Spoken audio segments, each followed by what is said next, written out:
Happy Monday, everybody. Welcome to the Sean O'Connell Show on ESPN 700 and 92.1 FM. The show today and every day is brought to you by our friends at Big Willie's, 1717 South Main. Cold beer on draft, craft cocktails, soft drinks, if that's what you're looking for. Delicious food all up and down the menu. And, of course, multiple TVs, pool tables, anything for you to enjoy a break during work or an entire weekend of fun. Big Willie's hooking you up. And right now, if you go down there and you tell them you heard about Big Willie's on the Sean O'Connell Show, they will give you a chance to win 2 Mammoth tickets. Kyle Whittingham press conference starts now. I tipped it over as a matter of fact. Okay. Ready there, Keeler? Good. All right. Obviously a tough loss in the rivalry game this past weekend. I thought our guys fought hard, extremely hard, and proud of the way they hung in there till the bitter end. Did some really good things in the game. I mean, we outrushed them, outthrew them, got more first downs than them. You know, just a lot of positives, but lost some key battles. Turnover margin, first and foremost. Red zone production. In fact, those are the 2 biggest keys to the game. So. That's was the difference in the game was the 2-0 loss in the turnover margin and the red zone touchdown percentage, and so disappointing, like I said. But I got a lot of season left, and that's one. I don't want to say disadvantage, but one facet of the rivalry game in the middle of the season is you got to put it behind you right away and regroup because there's more football to be played. And so very confident that our guys will handle that the right way and get ready for a very good Colorado team. I mean, I know they're 3-4, but the combined record of those 4 losses of the teams they played is 25-3. I mean, they've played some really good teams. And so they are much better football team than their record indicates. I can tell you that for certain. And so we got to be at our best and be ready. And got to have a great week of preparation like always and just continue our process. I mean, like I said, we're just over the halfway point, so a lot of football to be played this season. So questions? Yes, Justin. On behalf of Justin. On behalf of In Justin. the first quarter of the BYU game, when you chose to go for it on 4th down instead of going to the 3 points, you said your decision was based on analytics. Mm-hmm. How much weight did you give to establishing momentum and positive psychology by kicking the field goal and taking the lead? Well, analytics takes all that into consideration as well. I mean, they're first of all, if you think you're smarter than analytics, you're not anybody out there. If you think you got better grasp of the game and strategy than the analytics do, you don't. Now, there's an asterisk to that. Unforeseen circumstances in a game that, guys say you get a couple offensive linemen injured or you're trying to kick a 50-yard field goal into a 50-mile-an-hour wind. I mean, there's things that do arise. And so we pay close attention to analytics, but not exclusive attention. The analytics in that particular situation you were talking about, it was a full-on go all the way up to 4th and 5 or less. And so at 4th and 1 is a no-brainer. I mean, I don't know anyone in the country that subscribes to analytics, and I would say 90% at least of Power 4 teams do, maybe 100%, would not have gone for it in that situation. And so that was an easy call, one of the easiest calls of the game, 4th down-wise. And, you say, well, why didn't you kick it? Well, yeah, we could have kicked it. Are we going to make it for certain? I mean, that's not a guarantee. And touchdowns are so much more valuable than field goals. Then it's just, that's why analytics is so heavily in favor of 4th down conversions in the red zone because of that. A field goal is actually a loss in the red zone. I mean, that means you've moved the ball and you've got within striking distance, but you bogged down. And so we try to do everything we can to score touchdowns, as does everyone in the country. And that was the reason for that, is the analytics and my own personal opinion were aligned. And again, had it been 4th and 5, it's still a go, and it was 4th and 1. We were coming off a very good game on 4th down against Arizona State. We put the ball in our best player's hands, Devin Dampier, and just didn't work out that particular time. But like I said after the game, bad result doesn't necessarily mean it was a bad decision going into it. So, good question, though. Sticking on that just a tiny bit, Uh-huh. when you look at that on the tape, was there any telltale and why you weren't able to get these? Yeah, we didn't block it exactly, that particular play exactly correct. And, I don't want to get into who was incorrect or what, any of the specifics, but we didn't execute it very well. That was the bottom line. And the same thing on the 4th and 3 from the 12-yard line. And again, that was a go all the way to 5. Same thing. It was 4th and 5 or less. You go in that situation. And same thing there. Put the ball in our best player's hands. Well, the one was a toss. I'm sorry, the toss to Daniel Bray. The other one I'm talking about was Devon's, and so, yeah, I got those backwards. But staying on those lines as well, with the 4th and 7, Mhm. You had Dylan Curtis out there, Mhm. and then he attempted the kick, but it didn't count. It was missed. Do you have faith in him to make those kicks, or was it just again, you saw what BYU was? They called the timeout, and it caused a change of heart. Well, it caused a change of heart. We were going to kick it, obviously, but we have struggled at that exact distance this year, the 45, 46-yard range. We're 1 for 4 from that range, actually 1 for 5 because we missed one a couple games back that was there was a penalty, so it didn't count, and then he missed the one, right before they called timeout. So we're actually 1 for 6 from that range. That was right on the cusp of the analytics go either way. You can kick the field goal or go for it. It was like 45%. Kick field goal, 43% if you go. And so when we saw the kick go fairly significantly wide right, we said, you know what, let's just go for it. And so that was the one that was could have gone either way. But again, you can't, people that say, well, if you'd have kicked a field goal, add 3 points to the score, this is what it would have been. No, that's entirely false. When as the score changes, people's tactics change and the play calling changes based on the situation. So you can't just say at the end of the game, well, if you'd have done this and this would have been the score, because that's ludicrous to think that way. Kyle, Devin, I think, had his lowest completion percentage of the season, if Yeah. I'm not mistaken. Just looking at the tape, I guess what led to that the completion percentage being so low compared to previous games, and are you confident in the past game, given just there were a few mistakes there, a few missed reads and so forth? Yeah, he actually didn't have a bad game, though, overall. I mean, he rushed the ball effectively. They did a good job in coverage. Give them credit for that, which led to some of the lack of completion percentage points. But, right now our forte right now is running the football. We're in the top 5 in the nation, 5 or 6 in the nation running the football. Devin's been a great quarterback for us. I think he's number 10 in the country in QBR, which is the best measure of how your quarterback's playing. And so that's our bread and butter is running the ball, but you still got to be able to throw. And we did. We threw it for over 200, what was it, 220, 230, 240, somewhere in that range. And so we did get some production throwing the ball. We obviously would have liked to have more, but just weren't quite as sharp in the throw game as we have been in certain other games. Follow up on that, Dampier was clearly hobbled, limited late in that game. Do you consider going to Bert Ficklin at all this week? You know what? We'll just check the availability report comes out Wednesday, and we have to wait a few days to see, how these guys are healing up from the game, and so that's a distinct possibility. I can tell you that. But on Wednesday, you'll start getting the availability report and the likelihood of who's playing, who's not. So Colorado, is better than what their record has showed. Absolutely. What stands out about them? Well, they're well coached. I think Coach Sanders has done a great job there. He's obviously charismatic and a highly energetic guy that's got just a ton of juice. They're like a lot of the teams we've played this year. They got a quarterback who's really a good runner, and I think that's one of the reasons. Not to get off the subject, but our run defense this year is not as good as it typically is.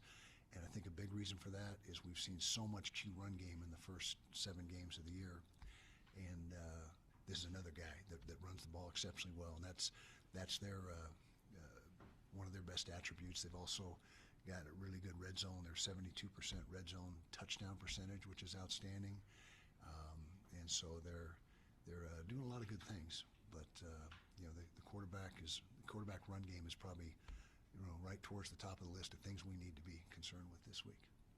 Don Saunders saw some increased time on Saturday. Was it just due to what BYU was showing personnel-wise, or was there somebody in the defensive backs that was unable to go? Scooby Davis got banged up and was unable to go for a stretch of time there, and that's when you saw Donovan come in, and he actually, held the fort down pretty good. Penny Bray obviously goes pretty well in that game, but you didn't really have much for Wayshawn or DeGarry. Was there a difference in kind of the production and the shift in that, or what kind of happened there? Well, they did a good job. They played odd front the majority of the time, and when you play an odd front, that typically will lend itself to a stingier inside run game defense, and maybe not quite as strong on the edges. And so it was more of a product of what we were seeing. And going in, we knew that they had been a lot of odd front all season long, and so that was a concerted effort on our part, was to try to get to the edges with Daniel in particular.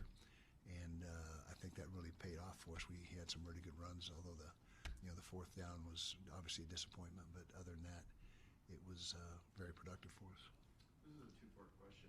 Two parts. Okay, if I can't remember the first part, remind me. If Devin is hobbled and the quarterback run game is affected, I guess when he's out there, I guess how does that change the approach offensively? And if you do have to go to Bird this week, how confident are you just in his ability to get you guys a win and run the offense consistently? Okay, when Devin's hobbled, that obviously causes you to rethink some of the QB run game. You don't completely go away from it, but you might, when it could go either way situation, you might opt to not do it because of his his mobility. He got beat up in this game pretty good. Second part of your question, Bird Ficklin, we got a ton of confidence in every time he's entered a game so far this year. He's done positive things, and if we have to go that route, then I shouldn't say if we have to go. If we end up going that route based on health, then we got the confidence in him that he can get it done. What's allowed Bird to kind of move into this backup role as a freshman? Performance in practice, performance in games. It started back in spring. He was just fresh out of high school and really had the poise and the demeanor of a second, third, fourth year player in your program. I mean, he just did not operate like a true freshman, and he's got a lot of self-confidence.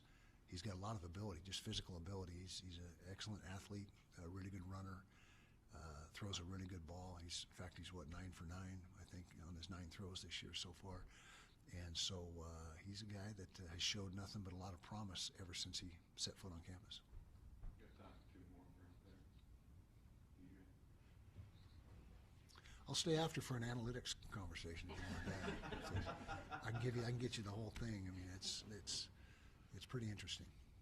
Where do you get the analytics information from? Is there a company? Our analytics company, yep, absolutely. We subscribe to it, as does, I guess maybe there's some Power 4 schools that get it on campus in the math department or whatever, but there are several companies out there that's what they do. They're in analytics, and they subscribe and pay a yearly fee, and then they feed you the information every week. And they're customized. It's not just like, hey, in any game in the country, 4th and 1 from the +8, you go for it. It's customized as per the opponent and what they've done so far this year, what we've done so far this year. Our field goal kicking percentage. I mean, there's every week it's customized. It's not just an arbitrary. Here's your plan for the year. And so that's why it makes so much sense, unless, like I said, there's things that come up in game, weather-wise, personnel-wise, that change it dramatically. You had the lead in the fourth quarter. For about 3 minutes. Yeah. Granted, it was a low-scoring game. Yep. But last year you had fourth quarter leads, also in low-scoring games where a lot was being asked of the defense. But teams were able to go down the field in clutch situations last year, and obviously, in this recent game they scored twice. Is there something talking to the defense about, the biggest moments and that kind of stuff? Every possession isn't created equal, and momentum swings. And Sure. How much emphasis do you put on that? How do you do it? Well, a lot of it, and Coach Scally does as good a job as anybody in the country with tactics and educating the defense, the game within the game. It's not just, there's so many intricacies and so much detail, and he does a phenomenal job of doing that. In fact, I've never been around anybody that's better than him at doing that. So that is a big part of educating your guys and making sure they understand that every down is not created equal, as you said. In fact, that's the exact term we use. Kyle, Trevor Riley was previously assistant staffer for Colorado. Now he's back in Utah being a GM for the Utah Islanders. I'm just curious, what is your perspective and thoughts on his journey? I know he, with the Islanders, kind of wants to, what he says, create a minor league team for the Utes and BYU. Just kind of walk me through your thoughts of his past 2 years with Colorado and now coming back to Salt Lake City. Well, I'll begin it with saying Trevor Riley is one of my favorite people on earth. I love the guy, and he's one of the most unique, interesting, intelligent guys you're ever going to meet. He's got a great creative capacity in his mind and thinks outside the box constantly, not once in a while, always. His life is outside the box. And so he's got a vision on what he wants to do, and we'll see, a lot of it will be dictated by the structure of NC2A football and where it goes from here and what the rules are and how they morph, or whatever term you want to use. But the concept is really good, and he's an idea guy. Did you see Night Shift? Michael Keaton, idea guy. Feed the fish mayonnaise. Yeah, feed the tuna. So, anyway, way off the subject, but it fits for Trevor Riley. And so, when Trevor has an idea, you listen, because a lot of the time, most of the time, there's validity to it and substance to it. And like I said, he's a guy that really can come up with things that no one else has thought of.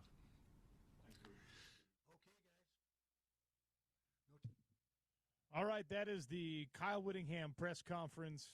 He does it every week. Obviously, not all press conferences are created equal either. We made it on time today, great. OC. We This love is that. the first time we have heard from Kyle Whittingham since his post-game comments after BYU, and it is a 24-21 rivalry game loss. That's 3 in a row now for the Cougs, as all of you are painfully and acutely aware. I want your reactions, all right? 877-353-0700. Call us, text us, tweet at me, at RealOC Sports. Look, I was in the press box down at LaVell Edwards Stadium, and that means I was annoying to anyone who's on social media, just live tweeting my way through the game, coping with everything that was happening through the keyboard. And I will say this, man, the first thing you should do, as hard as it is as a Utah fan, don't give credit to the BYU fan base, because I know you hate them. You have to give credit to this BYU football team and to what Kalani Sitake has done and created down there, because, BYU football is Utah football now. BYU football does things the way that Utah has built its successful archetype under Kyle Whittingham. The staff, the defensive staff, as we talked about so much last week, is a bunch of Utah guys, or guys that spent their time honing the coaching craft at the University of Utah. So we should not be surprised that when these two teams play one another, BYU is tough and physical and gritty and rises to the occasion when pressure is on and things like that. The major X factor of Bear Bachmeier, he played a lot better than any of us accounted for. I'm not calling him a true freshman quarterback anymore to say, oh, he's young and inexperienced. I'm calling him a true freshman quarterback to say, watch out when he's a sophomore, junior, senior. Like, you have to give credit to the Cougs, as painful as it is. But, and this is the policy on today's show, we're the home of the Utes, so we make sure that they know that everything that we say, all criticisms come from a place of respect. When you tweet in, when you text in, when you call in, carte blanche, say whatever you want, but the preface is with all due respect. Whoa, I said with all due respect. Yeah, like Ricky Bobby, all right? There's rules, James. What was that? Whoa, I said with all due respect. That doesn't mean you get to say whatever you want to say to me. Today it does. Say with all due respect, right? That's the preface, whether you state it or not. With all It's in due the respect. Geneva Conventions. Look it up. It is in the Geneva Conventions, as Ricky Bobby told us. Say what you want to say. This one, I don't think I have ever looked at a Utah loss, regardless of whether it's to BYU or to somebody else, and said, that loss belongs to these people specifically. It's always a team game. It's always a team loss, right?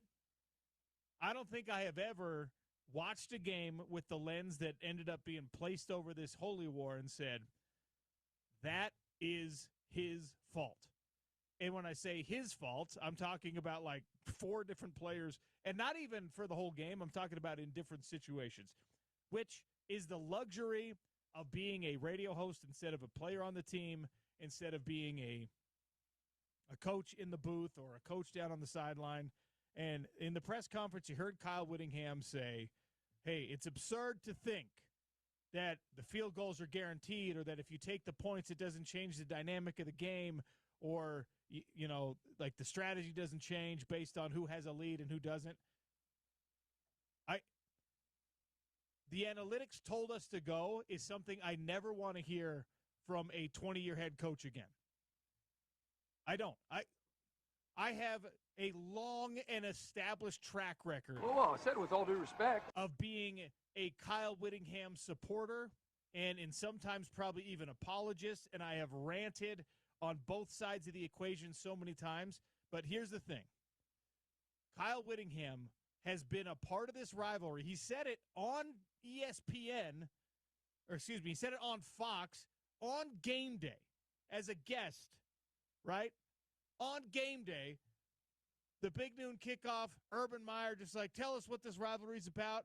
He elucidated a Whittingham has been part of the Holy War rivalry for 50 years. His dad, him, his brothers, on both sides of it. At the University of Utah, he's been 32 years total now? The 93 that he joined I think that's right. Mac's staff? 32 years of this rivalry. So you know more than anyone that points are at a premium. I don't need to give you the stat we were throwing around on Friday that 19 of the last 30 are one-score games. You know that Jay Hill, Kalani Sitake, Gary Anderson, all of these guys, Chad Kaha'a, A-Rod on the offensive side? They are your disciples. You know that defensively they're going to be tough regardless of what offenses are capable of doing. You know that the spreadsheet and the computer screen and the analytics, as much as those mathematics companies try to factor in everything, and they do a good job and they do try, they don't know the intricacies of the Holy War game like you do, Kyle Whittingham, like you do, University of Utah head coach and man who once played in it on the other side, and a guy who was a defensive coordinator in this thing and an interim head coach in this thing. Nobody knows this. No computer, no company, no spreadsheet, no algorithm knows and has the history and the context that you do, that this game has come down to not only one score so many times, but it's come down to the final bleeping play so many times, even in your tenure, and that you have to take points when they're available to you. I'm actually okay with the first one, right? Driving. What I have a problem with there, 4th and 1, by all means, go for it. Let's get loose. Taking the ball out of the hands of Devin Dampier, who is, if you have Devin Dampier criticism today, go ahead and text it in. I'm not going to read it probably. Devin is not the problem here. He's not. It wasn't his best passing day. You didn't like the interception. How about the receiver doesn't fall down? And that's a much different play. I don't want to hear Devin Dampier hate today. I'm not listening to it. I will read it for myself, and maybe you can change my mind, but you can't. Okay? Devin's not the problem. The ball on 4th and 1 belongs in Devin's hands or in Wayshawn Parker's hands, because in that case, you're putting that 4th and 1 conversion on Devin, who's a great runner with a 600-pound squat, and you're putting it on your offensive line, who is supposed to be the best in the conference, is supposed to be top 5 in the country. And instead, on that play call, on that jet sweep, which, by the way, great play, beautiful play, talented guy, Daniel Bray, over the moon, over his potential, what he's going to be over the moon in his performance in this absolute game. Yeah. Like, he is a star, okay? He's a star, and he's going to be a star for this team. But on 4th and 1, the play call, if Kyle Whittingham is going to make the decision based on analytics or anything else, now what he's doing is he's passing the responsibility to, this is the sequence. Head coach makes the call. Now the responsibility is on your play caller, Jason Beck. to put this team in the right position to convert on 4th and 1, not on 3rd and 7, not on 2nd and 10, on 4th and 1. And they decide that the block they want to rely on in 4th and 1 scenario, in a crucial tone-setting moment of the game, on the road, by the way, in a sold-out Lavelle Edwards Stadium where everybody in the building hates you, they decided that Larry Simmons was the block they wanted to rely on there. What are you doing, Jason Beck? I know hindsight's 20/20, but I'm not establishing this in hindsight. I'm establishing it the moment I see that happen. And great play by Maury Bamba. Again, you always have to give credit to the defenders, but you can't. When you're trying to set your team up for success, take the points. All right, fine. Analytics tells you not to, and you want to roll the dice a little bit. Fine. It's early in the game. Everything can work out. You end up with a scenario where you're calling an offensive play on 4th and 1. Against Texas Tech, you ran to the edges too much, and it didn't work. Okay? Against BYU, a fast physical defense, you decided to run to the edge and rely on a wide receiver block. And Simmons, you had a big catch later on. You washed out a lot of like this mistake. That's fine. I'm not blaming you. With all due respect, Jason Beck, don't rely on a wide receiver to make the key block. And then, of course, I guess Daniel Bray could put his foot in the dirt, but he's a freshman. So I need higher percentage things than that. The second, after you've now kind of established that the team is, the tone of the game is happening and that points are desperately at a premium, you can kick a field goal to tie, or you could go for it. And not only do you go for it with a better play call, by the way, a little bit was 4th and 3 that time. You got your quarterback hurt on that play, and you didn't tie the game. You didn't equalize. You didn't get the points. So I know Kyle Whittingham sat down at his press conference this morning, and he said, guys, it's not like if you kick, the points are on the board, and if you don't kick, they're off the board. But in this game, you left 6 points there. I'm not going to say 9 because that was a long field goal. They have struggled from that distance. My bigger problem there is that when you made the change, right, the execution of that play, it was a well-called play, well-designed play. Tobias Merriweather, back shoulder throw. If you're watching on YouTube at ESPN 700 Sports Utah, his hands are like this, and the ball goes right between them. Tobias Merriweather, in that case, right, in our chain of responsibility, coach decides to go for it or not to go for it. Offensive coordinator is the next most responsible. He's got to get you in a successful situation play call-wise. Quarterback's got to make a throw. Devin does. Maybe could have been better, but it's back shoulder. And then you just whiff on the ball. The chain of responsibility passes eventually down to the players who 5 years ago, 10 years ago, I'm not calling out after a Holy War loss, but these guys make more money than any of us listening do. So guess what? They're professional athletes today. I mean, and you make a good point. Like, maybe not every game you're hard on these players the way that you would be on pros, but it's certainly after the biggest game of the year, right? Just tough. By the way, Andy Phillips, former Utah kicker, listener to the show and the station, he texted in during Down and Dirty and said, Scott kicked the field goal. Sincerely, a former kicker. Well, so always a kicker wants the. But it is notable that that's a guy, a former great kicker for you. On the road, take the points in a rivalry game where points are at a premium. Take the points. With all due respect, take the points. Do not coach your way out of a victory. Do not coach your team out of a rivalry victory. Do not coach yourself out of a chance to go out on a high note. 877-353-0700. We got a lot of texts coming in. You said there's a call? George from Salt Lake, I ask that you follow the rules of the show today and you preface whatever you're going to say with a Ricky Bobby statement, with all due respect. Welcome, George.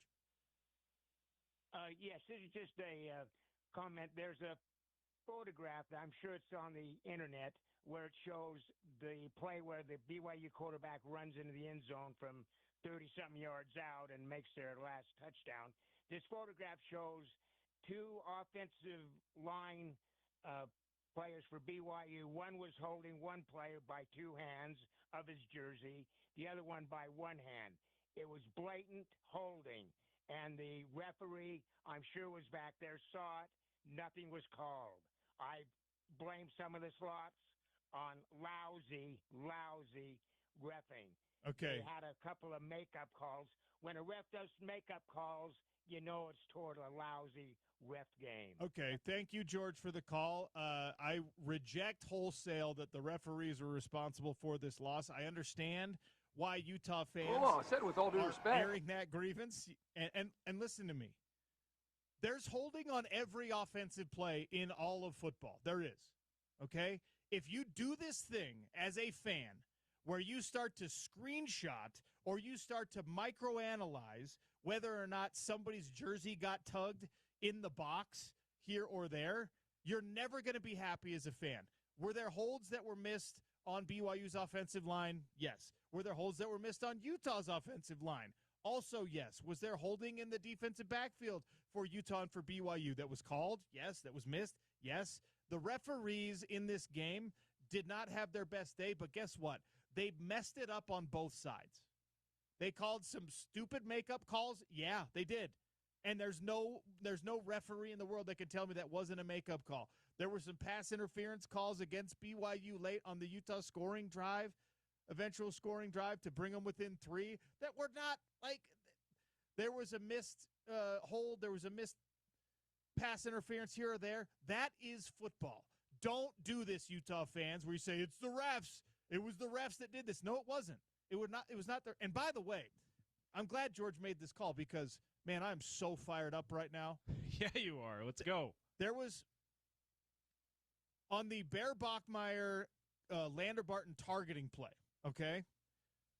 There were 2 holds that were missed by the referees, okay? That was a popular screenshot. People screenshotted them, but guess what you did when you zoomed in and you took the sky cam view of that play?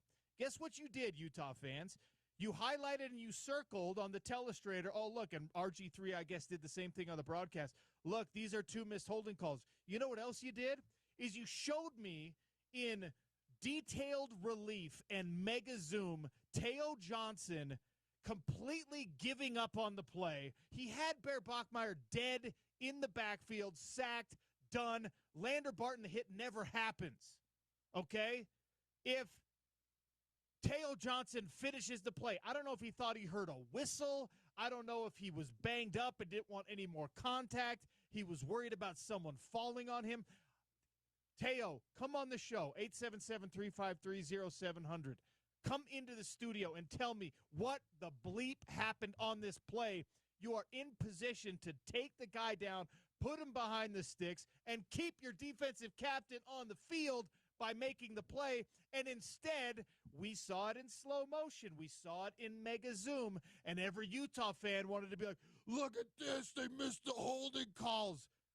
And all you did was you showed me over and over and over and over and over again in extra detail and extra focus that one of your supposed best defensive players gave up on the play and actually ends up pushing, I think with his left arm, pushing Bear Bachmeier's buttocks forward. Helps him get away from the rush out of the pocket here. Yeah.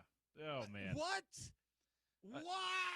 Well, and while we're on the discussion, and we'll head to break here probably after this, OC, but while we're on discussion of that play, I also feel obliged to mention what a lot of you at the stadium, or if you're only listening to the radio call, may have missed on the Fox broadcast. Mike Pereira, the rules analyst, really good rules analyst for Fox Sports, actually helped me understand why technically they had to uphold that target call, which, by the way, I still think really borderline. You didn't necessarily have to uphold it, but he tried to get his head out of the play. It didn't work. Yeah, he has the head. But it shouldn't have happened in the first place.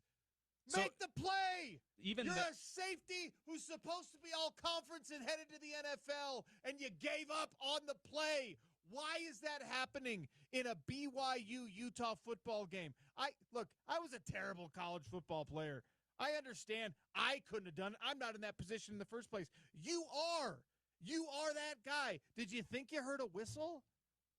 The stadium was so damn, I don't know, man. Like, we know one thing you have to know about games like this is, I said it on Thursday, I said it on Friday, there are going to be 4 or 5 plays, 4 or 5 different moments that are going to determine the outcome of the game. Who's going to make those plays? Well, Bear Bachmeier, the freshman who spent his spring at Stanford and just showed up at BYU in a quarterback battle, wins that battle. Bear Bachmeier, either through ignorance is bliss or because he is just that dude, every chance he was given to make the play, he made the play. And Teo Johnson didn't. And unfortunately on a block, Larry Simmons didn't. And Tobias Merriweather can't catch a ball. You have to make those plays. There are going to be 4 or 5 plays in a game where you have to make the play. By the way, Tobias, you bailed out your team with the Dallin Bentley fumble forward that you were there to recover, so it wasn't all negative. But you know that every fan knows going into this game, every coach knows going into this game, that there are going to be 3, 4, 5 moments that determine whether or not you come out on the winning side or not. And with all due respect, your head coach decided in 2 of those moments that the analytics were going to make the decision for you. And you're going to go for it instead of taking the points on the road in a rivalry game in a packed stadium that you can either just like neutral, silent, or you can amp up to turn it to 11 because they just got a big 4th down stop. And guess what? Offensive line, unfortunately, we don't get to say, wow, you rushed for another 226 yards. You rushed for another 6 yards per carry. Unfortunately, what we get to say is, on a 4th and 3 that really super mattered, you weren't able to push BYU's players off the ball, reset that line of scrimmage, and get to where you needed. Like, it is so painful to watch something like this go down and then to listen to a fan base have to desperately cling to missed holding calls when this loss was on chain of command. You coached yourself out of a win, with all due respect, Ricky Bobby style.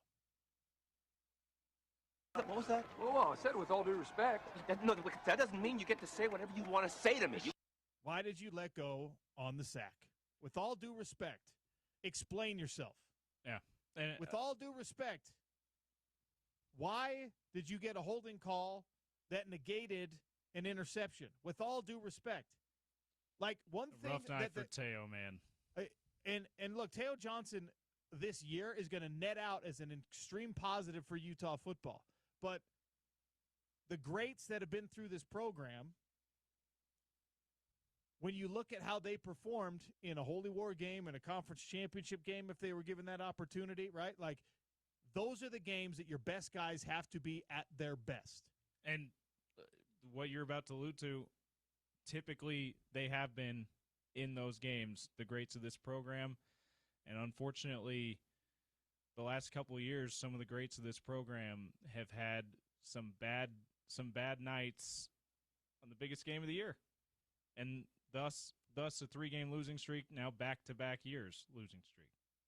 All right. Man, there's so much left to get to. I'm going to calm myself down. Keep texting in. With all due respect is the preface. Ricky Bobby style. With all due respect. Oh, I said with all due respect. It's in the Geneva Conventions. If you say with all due respect, you can then say anything you want after that, and nobody can get mad at you. That's what I'm relying on today. Sean O'Connell Show, Ari Temkin, Scott Mitchell still joining us on the show today. We got, like I said, a lot to get to. Show is brought to you today and every day by Big Willie's on ESPN 700 and 92.1 FM.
You're tuned to the Sean O'Connell Show from the Murdoch Chevrolet studio of ESPN 700 and 92.1 FM.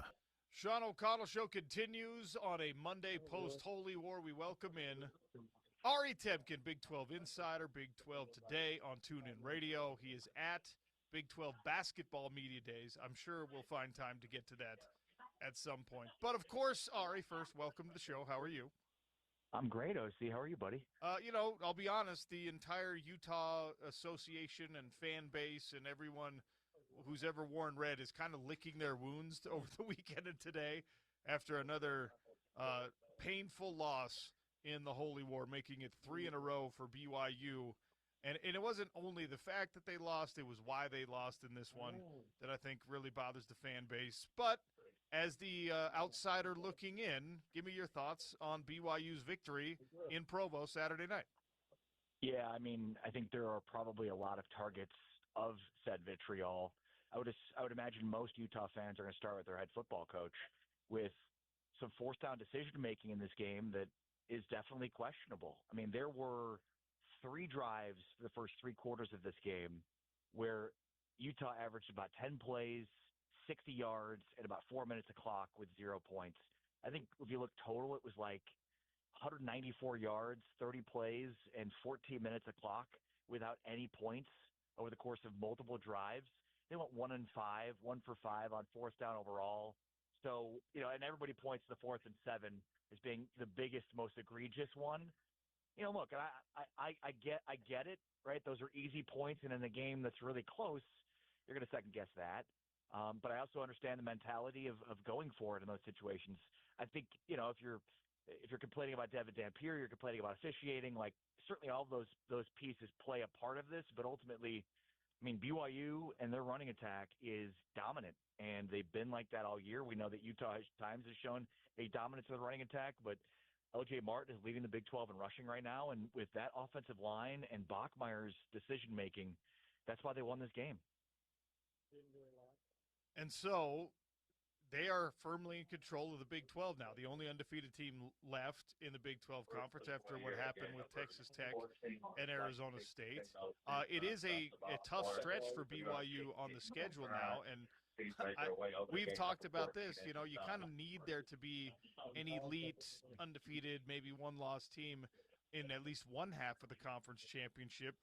Do you believe, with what we've seen from BYU now through 7 games, that can be them? They can be the torchbearer, the flag bearer for this Big 12 conference and, kind of carry the load. I mean, why am I still not believing in BYU? I mean, why? It makes no sense. I mean, I absolutely should. They're 7-0. They've got, arguably the best defense in the Big 12 in terms of talent overall, with Chase Robertson, Parker Kingston out wide, with L.J. Martin, the running back, with the offensive line they have, with the defensive line they have. I mean, it's set up, and I think, the biggest reluctance I have, OC, is the quarterback. And why should I? Why am I concerned right now with the quarterback when all he's done is check boxes in terms of questions we had about him as a true freshman? And maybe it's just the fact that he's a true freshman. That's just still in the back of my mind. I mean, maybe it's the rest of their schedule. It seems extremely unlikely they're going to, play the rest of these games and go unscathed. But, whatever it is, myself and many others have not been believers of BYU all year, and it's worked. And look, I mean, we're about to find out. I mean, I think they're underdogs right now in a game at Iowa State on Saturday. So when you think about an Iowa State team coming off a bye that has 2 conference losses, on the road, and then at Texas Tech back-to-back weeks, like, they just keep having tough tests and they keep passing. Yeah, it's really interesting. I was somewhat shocked to see that after the performance they put on against Utah and the fact that they stayed undefeated, that they are underdogs in this game. And I know there's the dynamics of home and road teams, but Iowa State is not the world beaters that we thought they could be at the beginning of the year. So BYU gets to wear a chip on its shoulder as, hey, you're the highest ranked and you're the undefeated, and still people don't believe in you, which Kalani Sitake will make good use of, I'm sure. And I'm curious for your thoughts on Bear, and I know obviously these are things you're talking about a ton, but the dude's just a gamer. It's the whole, like, I don't know what it is, but he has it. And I mean, the 22-yard run on 3rd and 10, like, that's one of those where, after every game, you always hear fans on both sides complaining about officials, and that's not to say like officials are blameless, but like, you know, a 22-yard run on 3rd and 10 for a touchdown, like that's probably one that you need to make a stop if you're Utah. Now maybe you're saying, well, that Lander Barton targeting call was a bad call and he shouldn't have been thrown out of the game.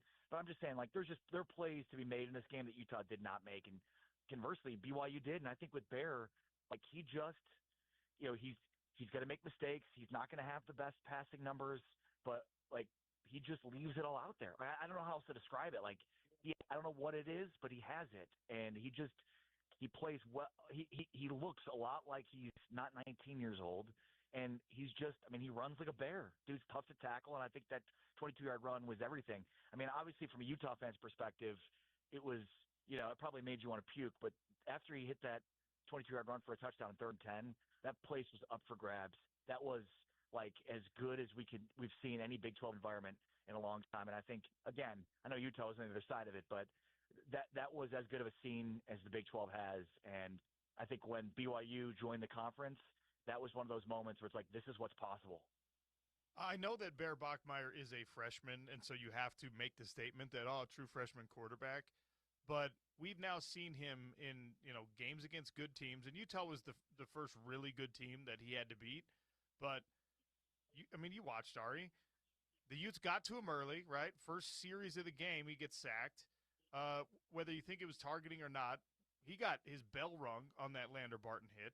And every time, right, he just gets up, goes back either to the sideline or to his teammates in the huddle, and he just resets and makes the right play the next time. It's something that begrudgingly, at the very least, if you're a Utah fan, you have to acknowledge and admire that this kid is wise beyond his years, is composed beyond his years, is physically talented beyond his years. And maybe the most impressive thing for me is late in the game when it matters, he's got a couple of hot reads where he's got to get rid of this ball instantly. And I know they're short passes and they're not hard reads or they're not hard throws to make, but he's got a guy in his face. He's got a Ute that's about to hit him, and he just jets that ball out and lets his wide receivers make a play and try to make something happen. Like, that's what we talked about all week long. You got to rattle Bear Bachmeier. You got to pressure him. You got to give him different looks. They did that. Morgan Scalley did that, and he wasn't rattled by it. And that is a big reason why BYU won this game. Yeah, I completely agree with you, OC. Like, he just makes the plays. Like, he is in complete command. He's in complete control. And even when he makes mistakes, he comes right back. He's got a short memory. And, I mean, it is easily one of the best stories in college football this year. A true freshman named Bear with wears number 47 who spent spring in Palo Alto, California, whose first live bullets for BYU came in fall camp. Dude was playing high school football in California a year ago and spent spring somewhere else. It's unbelievable. It just doesn't happen in college football. I mean, it doesn't happen anywhere. And then the other part to this is you play this out, he's got to be here for 3 years. So, like, Ryder Lyons will be a freshman in Bachmeier's true last year at BYU. So it's all really interesting, and it does set up for BYU to be really set at the position for years to come. All things that Utah fans don't want to hear as they're listening to the show today on a Monday. Sorry, buddy. The rest of the conference, obviously, you know, we're arriving at LaVell Edwards Stadium, and everyone's kind of milling around in the press box as Texas Tech looks like they're going to mount this comeback and stay undefeated against Arizona State. And Kenny Dillingham and the Sun Devils stave off the comeback and hand the Red Raiders their first loss. I was incredibly impressed by especially the defensive turnaround for Arizona State, because obviously they got embarrassed at Rice-Eccles Stadium a week prior, and then they came back against the Texas Tech team that has been really good and dominant physically, and they showed up. The confidence of having Sam Leavitt on the other side seems like it made that defense play a heck of a lot better. What was your takeaway on Arizona State, Texas Tech? I mean, I think you just hit the nail on the head there, OC. And, like, you know, the biggest takeaway I had last week in the loss to Utah was, I mean, I know Sam Leavitt's huge, but, I mean, he doesn't play defense. And Arizona State's defense had been good all year. They just got completely destroyed up front by Utah's offensive front, which shouldn't be a surprise. But, you know, I mean, does Leavitt make that much of a difference? But I think you're right. Like, it's the confidence the team has in Leavitt, you know, offensively, defensively when he's out there versus Jeff Sims. You know, Arizona State, Like, man, did they get lucky at times in this game? And I mean, there were two balls that were fumbled. One, kind of an inexplicable play call where they brought in Jeff Sims in a goal-to-go situation, and they hand the ball off, and Sims fumbles the football at the goal line. It's recovered by Arizona State. There were 3 times this happened in the game, twice on fumbles and then one on a pick that should have been intercepted that was dropped. And, I mean, one of those happens, the game completely changes. But sometimes that's the way football goes, right? That's why sometimes, one year teams have a lot of turnover luck, and the next year they don't. Sometimes the ball bounces your way. But, like, those breaks were huge. And then when you get into it, like, when you have a money down, Arizona State is impossible to defend because Jordan Tyson is that dude. I mean, he was my player of the week this week in the Big 12 because he had 10 catches for over 100 yards, but 4 of those and almost more than half the yardage came on the final drive of the game that set up the game-winning touchdown, And, I mean, it was 4th and 2. Levitt looks for Tyson. It's a 33-yard pickup. And then in the end zone, Tyson is interfered with, which set up first and goal to go and basically allowed Arizona State to go ahead. So I just think you've got Levitt, who's a gamer. We know how he plays at the end of these games. And when you've got a guy like Tyson, I mean, everybody knows what's coming, especially on money downs, like 3rd or 4th down. It's going to Tyson, and you still can't stop it. And I think that's what separated Arizona State in this game. And then, like, so much of this, and you know this, OC, like, so much of this in competing is dictating the terms. You want to be the team that's playing your style. When you look at this game, stylistically, it was Arizona State's game. I mean, they controlled the ball. They had nearly 38 minutes of game time to 22:48 for Texas Tech. So they played their huddle up, slow, deliberate, run the football, play defense style. And whenever that happens, officially, you win those games. Ari Temkin for a couple more minutes here on the Sean O'Connell Show. He's a Big 12 insider. So one of the more devastating side effects of Utah losing this Holy War is now it feels like you've sort of lost control of your own destiny. Even if you win out, which is a tough task, even if you win out in this conference of parity, you probably have to rely on Texas Tech to incur another loss or two. You got to see what happens with Arizona State. You got to hope that, BYU, I guess, stays good the rest of the way. Cincinnati's out there looming. You've got a head-to-head with them for both BYU and for Utah. So for you right now, how many teams control their own destiny? Arizona State put themselves back in the conversation, all of this. How many teams for you right now are like, you look at their schedule, you look at what's coming, and you say, all right, that's a team that by its own merit will determine whether or not they can be in this Big 12 championship game? I mean, to me, there's 2 teams right now that are undefeated in the Big 12 that I'm not a big believer in terms of that conversation, which is really interesting, right? BYU and Cincinnati both undefeated in Big 12 play. And I'd still say that the Big 12 champion will feature 2 teams with at least 1 loss. I mean, I think like tier 1 of this hierarchy right now would be Texas Tech, Arizona State, and BYU, because BYU is undefeated and Arizona State just beat Texas Tech. And, I mean, nobody had been even close to Texas Tech. And then I'd probably put Utah in that, along with Houston and Cincinnati in that tier 2. And I think like that's sort of the picture right now. Now, with that being said, I mean, a year ago, Arizona State was nowhere to be found in this picture as we talk about it. So, maybe there's a surprise team kind of waiting in the weeds. Maybe that's Houston. They continue to win. They've got a tough stretch here the next couple of weeks. Arizona State at Arizona State on Saturday. So we'll see how good and legit Houston is. But I think, while this league isn't nearly as, much of a league of parity as it's been, I still think we're probably looking at 2 one-loss teams, maybe a 2-loss team. So that's probably the cutoff. But just where we are right now, I think we're looking at at least 1, maybe even 2 one-loss Big 12 teams competing for a Big 12 championship.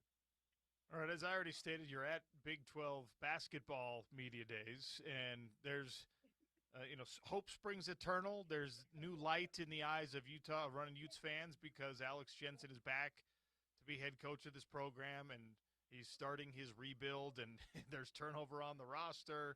He was able to successfully retain a couple of guys that we think could be important, but it's going to be tough. Big 12 basketball is a whole different animal even when you compare it to Big 12 football. So how do you handicap the basketball conference before we really know much? Yeah, for a team in my alma mater in Kansas that had dominated this conference basically for all of its existence, to be preseason 5th coming off a year in which Houston has won this conference in back-to-back years says a lot about where this conference is. I mean, Kansas was either a Big 12 champion or tournament champion in basically virtually every season of the Big 12 season of the Big 12 in its history up until this expansion role. So I think like the conference is so loaded right now. When you look at Kansas and BYU especially, they've got two of the top two picks in the forthcoming June NBA draft in AJ Debinsa, and then Kansas has Darren Peterson. BYU is loaded with talent, and I think the move by Utah to hire Alex Jensen was really smart in that it was obviously a mirror of what the BYU Cougars did, but also more of like a betting on the future trajectory for NBA minds to understand how to better put together a personnel package the modern era. I think like in college football and college basketball right now, it's better to have people with professional backgrounds than it's not, because so much of roster construction, general managing personnel depends on having that background and having that baseline. So I love the hire of Alex Jensen. I think he's going to be successful, but this is definitely going to be a rebuilding year for him. And when you look at the conference overall, I mean, you've got Houston team that finished as a runner-up in the national championship last year. Another Texas Tech team that, without injuries, is probably competing for a Final Four. Got a win away from a Final Four. They're going to be up there again this year. We mentioned BYU. Arizona's another team. Kansas. In terms of the top five, those are probably 5 of the 20 best teams in the country, maybe even 5 of the 15 best teams in the country. So, we'll see where Utah fits in the mix, but should be a really fun season. And then on the women's side, we know Utah's had a really good program, so I'd be excited to cover that as well. Women's basketball is kind of having its moment, or one of its moments nationally, with more attention on the W and all that kind of stuff. Can this Big 12 women's basketball season capitalize on that? I mean, I think so. TCU was a really good team last year, and they went all in yet again in bringing in Olivia Miles, who is a Notre Dame transfer and is the preseason Big 12 newcomer of the year. Iowa State is still loaded with talent. You've got Molly Miller at Arizona State, who came in last year and has really, I think, become kind of a hot commodity in the Big 12 in terms of names to know. Becky Burke at Arizona, Molly Miller, as she's taken over the program, has brought a ton of talent at Arizona State. So I think there's just a lot of interesting storylines on the women's side of things. And yeah, to your point, like the growth of that sport is huge. When you look at where the Big 12 is in terms of leaning in, they get that all-state sponsorship, which covers basically all women's basketball, men's basketball, football sports for their championships. We saw some real popularity with Texas Tech at softball. So yeah, I mean, the Red Rocks gymnastics, I covered that in Fort Worth last year as they made a run to the finals. So I think it's not just women's basketball in general. It's all sports that are really, especially women's sports, are having huge growth right now in terms of interest, and that's huge for the conference because there's a lot of schools to lean into when it comes to these other sports. Ari, you're the man. It's always great catching up with you. Thanks for your time again today. Take care, OC. Be well, brother. Ari Temkin, Big 12 Today on TuneIn Radio. He is at Big 12 Basketball Media Days right now. We'll give you some more on that when we get done digesting everything that happened on Saturday night. Hot Lunch is coming with more of your Holy War reactions. Scott Mitchell's still on the show. It's a Monday on ESPN 700 and 92.1 FM.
Time to bring in the big lefty. You have to start thinking about getting somebody else up. Utes legend and longtime NFL quarterback Scott Mitchell's talking pigskin on the Sean O'Connell Show. I want the left-handers. Now here's OC with Scott on ESPN 700 and 92.1 FM. Welcome to hour number 2 on the Sean O'Connell Show. Welcome in Scott Mitchell. He was on the call for Utah BYU down at LaVell Edwards Stadium on Saturday night. Not the result any of us wanted, 24-21 BYU. Cougs remain undefeated. They're off to another tough stretch in Big 12 play. Utah's got to bounce back against Colorado this weekend in a night game at Rice-Eccles. Scott Mitchell, welcome to the show. How are you? Thank you. I'm doing all right. Mondays are always interesting, and you win some, you lose some, and you still have to deal with it and move forward. And I think everyone will. It's kind of tough because Utah is 2-2, right? And the teams that ahead of them have to lose a lot of football games to get back in this. But a lot of teams are still in it, and that means that there's going to be a lot of competitive games.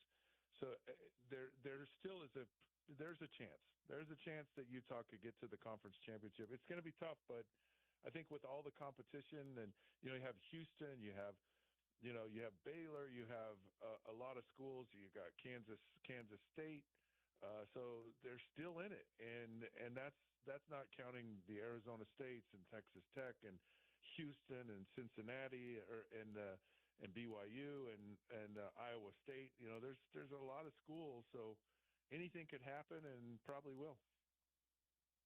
BYU and Cincinnati undefeated right now in conference play, to Scott's point. Arizona State and Texas Tech, along with Houston, are one-loss Big 12 teams.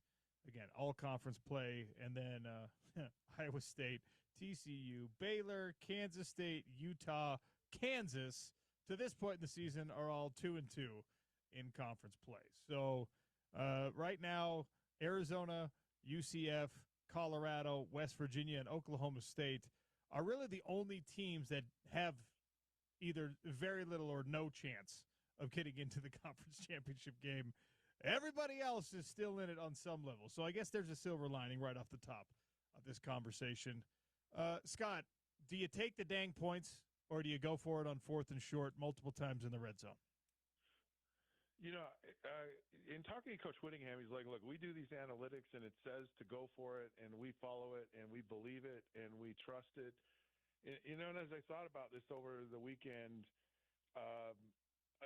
this is a conference where you have to score. No one has a defense that's just going to totally shut people out. So you've got to get up in that 25 or more points a game if you're really going to have a chance to win. And if if you're only getting 8-9 possessions a game, it's going to take 3 possessions to make up for a touchdown. So I think I think this is their philosophy. I don't think it was the game situation. I don't think it was the kicker situation. Maybe it played a little bit into it. I don't know, but I really think they feel that they've got to score, and they've done a pretty remarkable job of scoring touchdowns in the red zone. They just kind of came up short in those situations. Maybe they call different plays, maybe they don't. I don't know. It's you wonder if the players, you put Daniel Bray in that situation as a true freshman. Is that the best thing to do with him in his very young, inexperienced time with the offense? I hate to take the ball out of Dampier's hands, but I thought he missed a read on the counter play, and he should have bounced it the outside. He probably would have scored, but I just wouldn't take the ball out of Dampier's hands, and I would just call the very, very best plays that they're going to have the highest probability of success. So Coach Witt in the press conference today further elucidated the point that you just touched on, that the analytics, you got to trust the analytics. You don't try to outsmart the analytics. And if you think you can, you can't. And also, while we can look at it from an outsider perspective, and this is what I did. I mean, I was ranting about it for half an hour. You left 6 points, what I thought were easy enough points on the board. when it all plays out, those 6 points are the difference in the game between a win and a loss. I get it. There's an ebb and a flow, and there's an emotional response or whatever. But I don't get it at the level that you do, Scott. You played at the highest level of football. When you're a quarterback, you're an offense, and you're going out there in a tie game, or you're watching your defense go out there in a tie game instead of trying to play from behind, or when you're going out there with a 3-point lead instead of a 10-point lead or whatever. How much does it I know you're trying to perform the same way no matter what, but how much does it change your focus, your emotion, your mentality, your mindset, your ability to execute when, you're experiencing those ebbs and flows of a game? Yeah, so that's the one thing, when you're talking about the analytics, it's like, just from a very, unbiased, in a vacuum mindset, the analytics, are right. I think the thing that is challenging is, what's the emotional impact of, okay, we just missed this opportunity to get a first down. The other team is jacked up, right? The crowd's now even more into the game, which now makes it harder for you. And you can get dejected by that. And it can start making you feel like, oh, now we got to press. Like we missed an opportunity to score here. Now we got to try harder to score, and that gets you out of your rhythm. And it's hard. It's hard to manage that. It's hard to control that. It's hard to control. Well, the offense is sure stinking it up, and we're trying our guts out on defense, or vice versa, or someone muffs a punt, and there's an emotional element to it that I don't know that analytics can really equate or factor into what that does. It's like, okay, you don't get it here. Is the emotional impact from this, worth 5 points or 8 points to the other team? I don't know. And I think it plays into it.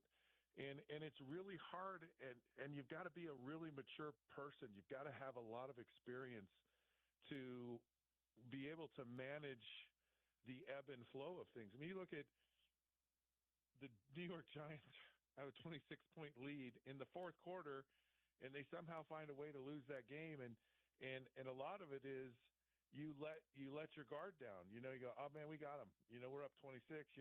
We got this game, and you have to be mature enough to just stay kind of in a very almost comatose state during a game. Like you can't get too high, you can't get too low. You just kind of keep pushing forward until it's finally over. And in no time do you ever stop that. You just can't. But I just think, okay, we didn't score here. We gotta focus on doing the things and acting in the game like we normally do. And I don't feel like Utah did that. I kind of said this on my show. I said, Utah's like that athlete that's going for a drug test, that the random drug test. And when someone's watching, like, they just can't perform, and they get nervous, and they lock up, and for whatever reason, in the big games this year, in those big moments, you've just seen this team, and it's not one player, it's not one side of the ball, it's you've just seen silly penalties, 3 holding calls on kickoffs that are going out of the end zone, and a muff punt here, and an offsides there, and turnover here and there, and for whatever reason, they're letting the emotion of the game get them out of performing at a high level, and that's something that comes with experience, it comes with time, maybe it's a little bit of coaching, but it's something that Utah's just not handled well this year. When they played a good team under the lights in a big moment, they've just come up really short.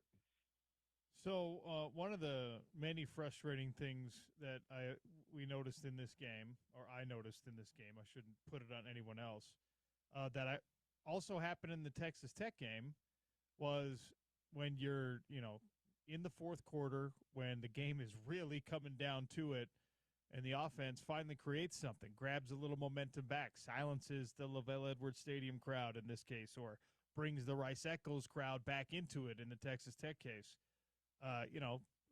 several plays, defense off the field a little bit, ends in a score. Now you've got a lead.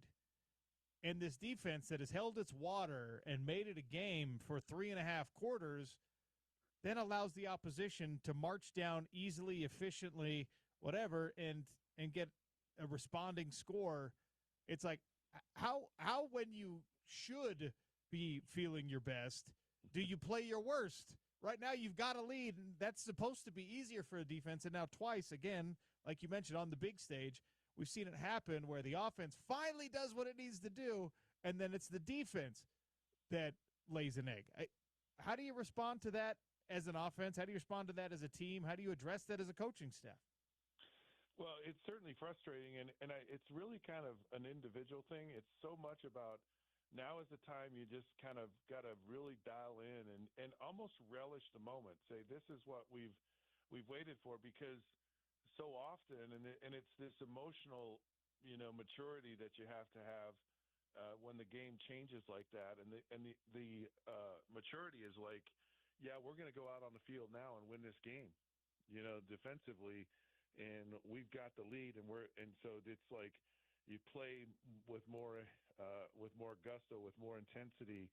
You really focus in on your responsibility and your assignment, as opposed to because I think what happens sometimes.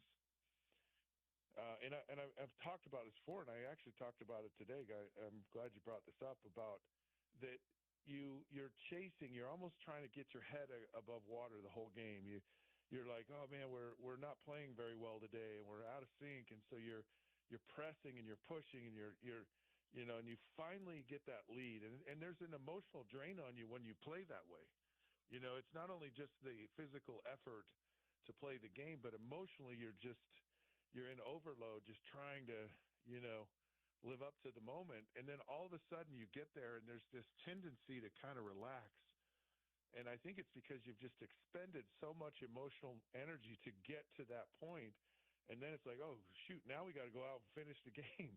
Work so hard just to get back in this thing, and there's this lull, and there's this let up, and I've seen it. I've been through it, and I've had a lot of coaches, really successful coaches, talk about how hard it is to overcome that excessive energy you've had to expend just to get back in the game and then still finish the game out.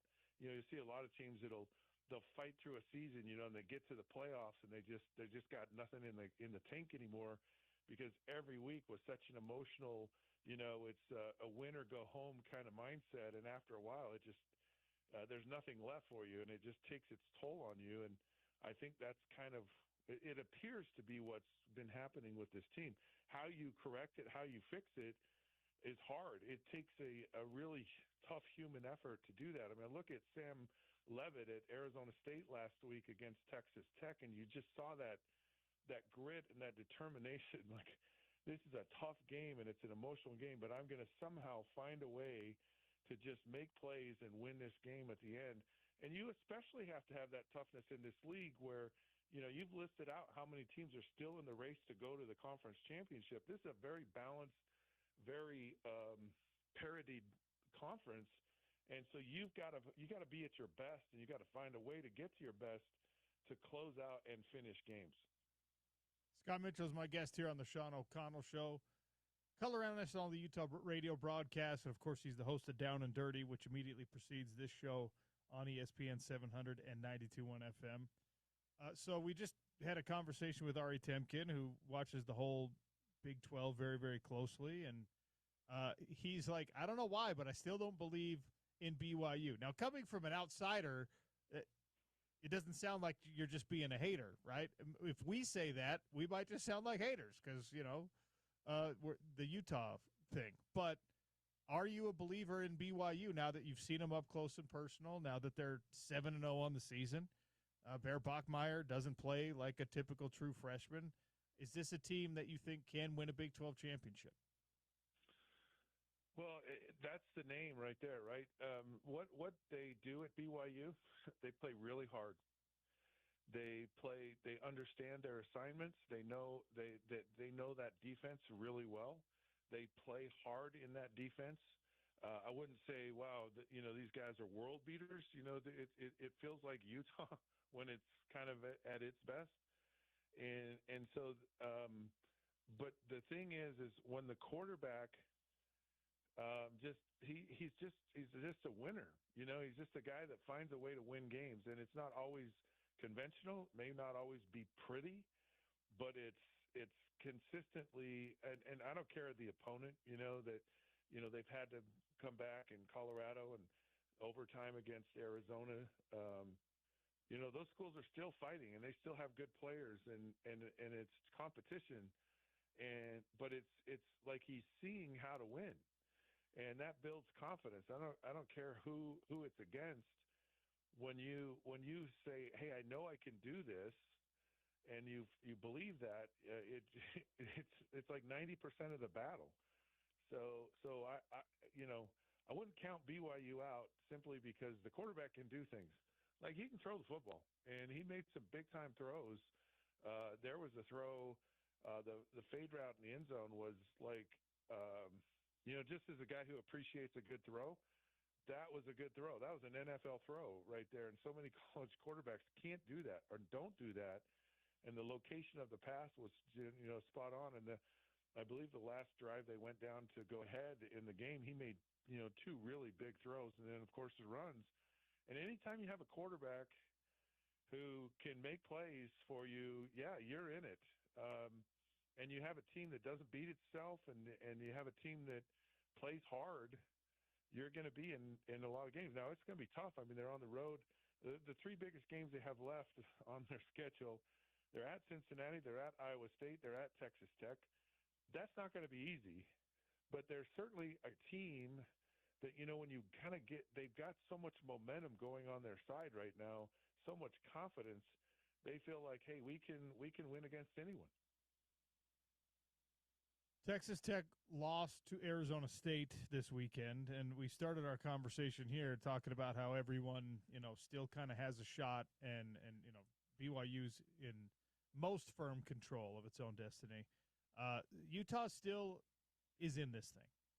You have to rebound from a very emotional loss. You might have to do it without Devin Dampier this week. We'll find out throughout the course of this week. But Kyle Whittingham usually plays it really close to the vest, and he at least allowed strongly for the possibility that this could be a Bird-Ficklin game against Colorado.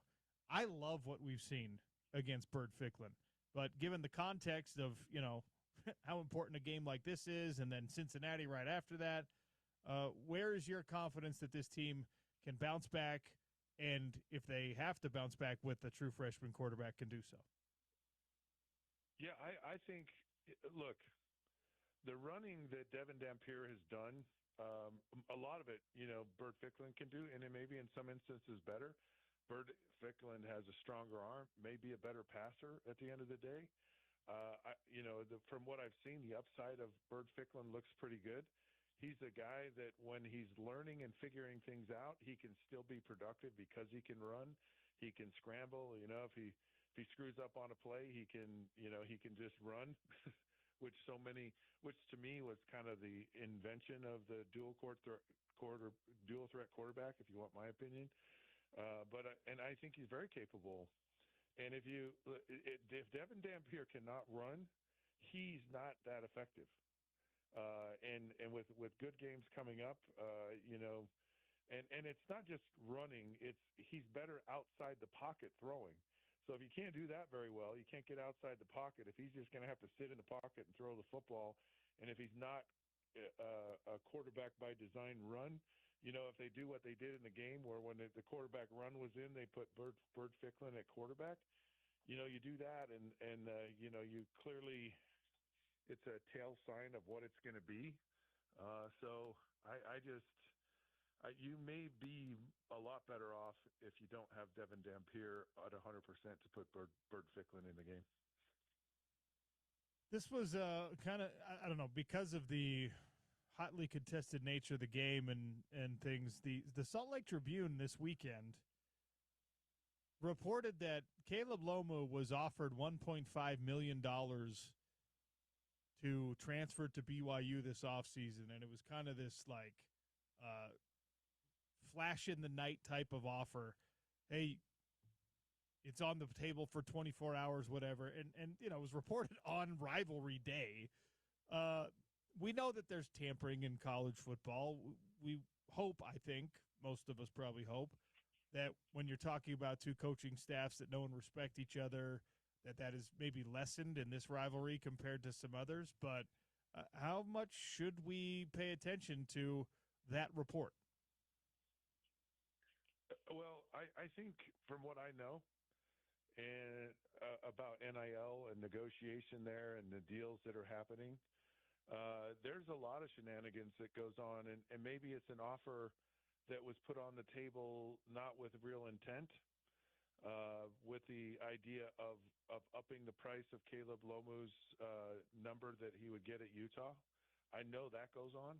I know people are, trying to kind of manipulate the system, get a team to overspend for players, and then they have less to spend on other players, and then those other players have a chance to go somewhere else. And I wouldn't put it past anyone, and I mean anyone, to do a little bit of that gamesmanship as far as the types of offers that guys get, and there's no way to verify it. There's no way to, kind of play chicken with it and just say, okay, well, if you're gonna get that much money, I guess you have to go, kind of thing. And then the player, if he was bluffing the whole time, then now the team has all the control, and they go, oh, you didn't really have an offer on the table, so we're going to offer you, $1 million. Now we're going to offer you $750 or $500 or whatever.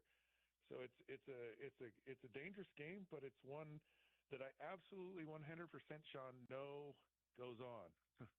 Now, so does that, is that offer there? Is it not there? I know this, that money is going to drive this thing moving forward more and more. And if you don't have the money, and if you're not willing to spend the money, you're gonna be left in the cold. You're not going to have great players. You're going to have good players, okay players, but you're not going to be a top-tier team in college football if you don't spend money. I'll probably spend a lot more time on tomorrow's show talking about like the big picture effects of a loss, and now it being 3 in a row in the rivalry game. But I think this is part of that conversation, certainly. When, how much should a Utah fan worry about the recruiting fallout, the transfer portal fallout, the whatever, related to another loss to BYU this past weekend? It's huge. It's huge. I mean, right now, and I said on my show right now, I mean, I hate to say this, but Utah is being owned by BYU, and you can guarantee they're going to use every little bit of information, of propaganda that they can have. Now, in my mind, I don't think that's a bad thing, because it's about, when you have a rival, the rival, it just is going to bring out the best in you. And so right now it's like, look, BYU has a 2-game advantage on Utah in the rivalry, and you better figure out some way to answer back, and whatever that means. Like you're saying, if it means, you got to do a better job of recruiting, you got to be willing to open the pocketbook a little. I don't know, but the perception of this is reality. And you've got to change that perception, because right now I think advantage goes to BYU right now. Well, Scott, if nothing else, it gives us lots to talk about on our shows this week. Yeah? So silver lining there, I guess. Thanks for your time today. Always a pleasure. Thanks, Sean. Scott Mitchell, Utah football legend, longtime NFL quarterback, color analyst on the Utah radio broadcasts. Host of the Down and Dirty. All right. It's a good way to make yourself feel better today as a Utah football fan. Go out and get yourself something nice. In fact, make the most well-informed, educated, best advised purchase that you possibly could. And call Advanced Windows, increase the value of your home, save some money on your energy costs, and more importantly, maybe, just beautify the everyday experience of walking into and out of your house, of sitting there in your living room and looking out the windows, of being there washing the dishes and gazing out over the lawn, the front driveway, the neighborhood, whatever that view is. Clear it up a little bit with some brand new replacement windows from Advanced Window Products. $2,500 off 10 windows or more. Get on the schedule right now at 801-850-9100. Locally made, locally manufactured, locally sold, locally everything. The warranty is covered by local crews and a local company and is honored, by the way, going all the way back to before the current owners, Jake Weber and Nate Orchard, took things over, and will still be in place long after you probably don't even own that home anymore. Give them a call. Go to advancedwindows.com. Set up an appointment. Sales staff will come out. They're 6 to 8 weeks out from a brand new installation on those windows, so get on the schedule now before the weather gets too crazy. But embarking on that process is going to be a nice little pick-me-up for you after a Utah loss. So call Advanced Windows right now. I'm going to read a bunch of text messages for a part of our daily dump. We're going to touch on some of the other sports stories because we're an hour and a half into the show, and we have not said one word about anything except the rivalry game, basically, which I think is appropriate, but there are other things happening. 877-353-0700, by the way, if you want to be heard. The rule today is we're giving whatever room there is for criticism, but we're just doing it Ricky Bobby style. Oh, I said with all due respect. With all due respect. It's in the Geneva Convention. Look it up. 877-353-0700. Sean O'Connell Show continues on Utah's number one sports talk, ESPN 700 and 92.1 FM.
Time for the Daily Dump brought to you by Valley Plumbing. By the way, an update. Our Baskin-Robbins ice cream cake, that we gave away an ice cream cake for the closest prediction on winner and score in the Holy War. We had several dozen entries. Jeff was our winner. Only 4 people picked BYU to win, which, of course, makes sense here on a Utah, home of the Ute station. And Jeff, you're the winner. We're going to give another ice cream cake away, and we're going to do it with the same contest. Baskin-Robbins is hooking us up with another ice cream cake to give away. And pick a winner, pick a score as Utah takes on Colorado. You might want to wait to text in your prediction this week because we don't know. The availability report is going to be coming out. I'm thinking it's probably going to be Bird Ficklin this week because, again, you've got a ranked opponent coming in next week. Colorado, while you heard Kyle Whittingham offer his respect and say, hey, they're much better than their record says they are 3-4. They're a team that your defense hopefully will be able to handle and corral. And a compromised Devin Dampier is not going to do you much good the rest of the way when you still are, while distantly, you still are in the conference championship hunt, and you are among 11 teams in the conference right now that are still within striking distance. A loss next week eliminates you from that effectively, so you have to weigh those things out. But we will give away a Baskin-Robbins cake as we get closer to the Utah-Colorado game. I guess we'll give it away next Monday. But as we get closer to the Utah-Colorado game, text in your score predictions at 877-353-0700. We got someone who got the right score, but they picked Utah to win, which is just sucks for the contest. Absolutely. Yeah. We'd had one person pick 24-21, unfortunately, in favor of Utah. Our winner, Jeff, closest one, 20. He said 25-24 BYU, which that's pretty darn close. You know what's crazy? How many people texted in 27-24? So many. And you had the right scoring margin there. And what would the score have been if Utah had taken the 2 field goals and taken those points? Or OC, if they kick the second red zone field goal, they still go for it the other 2, but you don't have the muff punt and give up a field goal to BYU. Correct. Like, in either of those scenarios, it's 24-21 Utah. There are probably several, 27-24 There are probably Utah. several thousand alternate universes right now where the score of that game is exactly 27-24 Utah. Just nuts. Oh, just painful. Painful. All right. Daily Dump. I promised you I would read some of the responses on the text line, and we got a bunch of them. With all due respect, yes. With all due respect, BYU did not win, Utah lost. When analytics becomes more important than common sense, the loss is on you. There are a lot of people who feel that way today. I don't love the fact that, head coaches do this thing, and Kyle Whittingham is one of them, do this thing where they say, it's all on me. Everything that happens is all on me.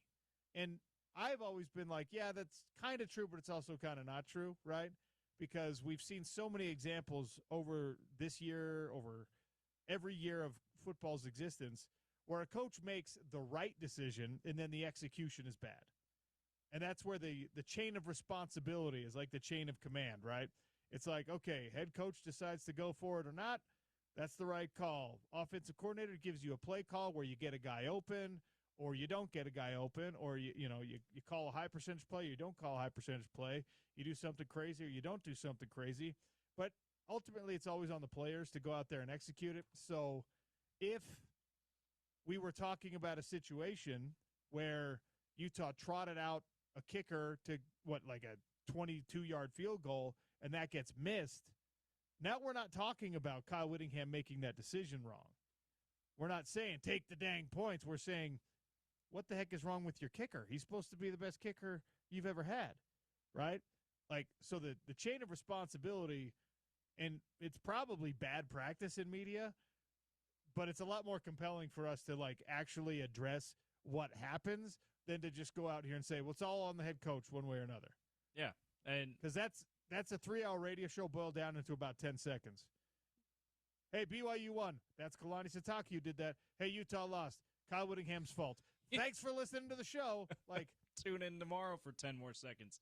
Yeah, and to be fair, like, there's Dylan Curtis has given the coaching staff plenty of reason to doubt whether he has it in him to make a big field goal at this point. Now, I will preface that by saying he's a kicker and he's a true freshman, all right? So he's got a lot of time to figure that out, and there has been enough moments where you've seen how big his leg is and accuracy in enough times where you go, I can see why they like him, why they brought him in. But he has given you enough reason to doubt, which is why it's kind of I won't say kind of, it's somewhat understandable why on that 4th and 7 from 45, 47 yards would have been the field goal try around the 31-yard line of scrimmage, why they would be like, you know what, let's leave Dylan on the sideline. He missed it before they iced him here. Let's put the offense back out on the field. But from 20-something yards, the second time in the red zone, especially OC, it's no matter how shaky you think your kicker has been and how much doubt he's sowed in your mind, I just, like, put him out there. Take the points. So I'd have to go. I don't know how long each of those field goals would have been. Right. I don't know the exact distance. 30-something yards at the most, right? Right now, this year, he is from 30 to 39 yards. He's 3 for 3 on field goals. From 40 to 49, he's 1 for 4. So you'll notice, everyone listening, if you've been listening to since the start of the show when I was yelling into my microphone and getting all sweaty about it, I said you left 6 points on the board. I didn't say 9 because I'm not criticizing or questioning the idea of one of those 4th downs going for it. Like, fine. One, I'm not going to tell a coach never go for it on 4th down. That's stupid. It's modern football. So it's modern football, and also analytics do matter, although I don't want any coach, especially one who's been in place for 22 years, to say, well, analytics told me to, because players don't get to do that, right? Well, I was gonna make that block, but analytics told me that, like, you can't just, it's always on you. The analytics and your decision to go with the analytics is always on you. I don't necessarily think that analytics, and maybe these companies think that they can gauge the magnitude of a rivalry game and the history of a rivalry game into their analytics, but I don't think that's mathematically possible. I don't think AI is that advanced yet, even if you asked, like, ChatGPT. But in any case, if we're talking about just the numbers on the field goals, Dylan Curtis has not once been asked to make a field goal that is shorter than 29 yards this year. So if he had missed a few of those, you'd be like, man, for some reason the kid just can't hit a short-range field goal. Okay, so now you got to go for it.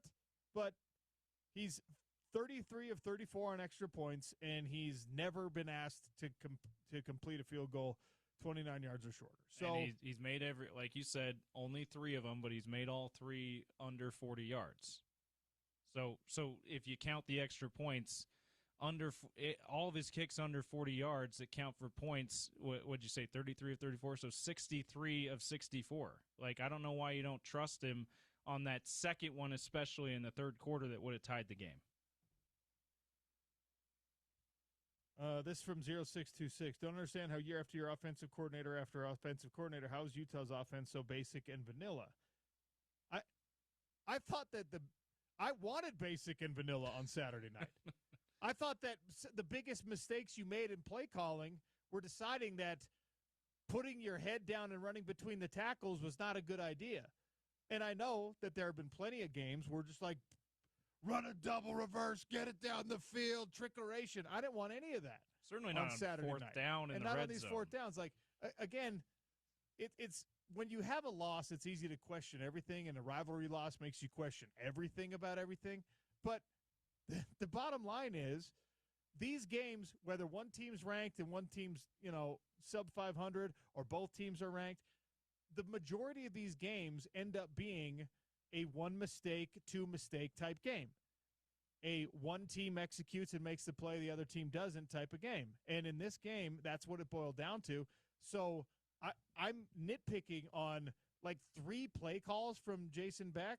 I'm nitpicking on 2 decisions from Kyle Whittingham because that's what happens. Like Teo Johnson probably had a solid – I don't know what he graded out at. I haven't looked up his Pro Football Focus numbers. I haven't called his position coach and tried to figure out, hey, what did he grade out at?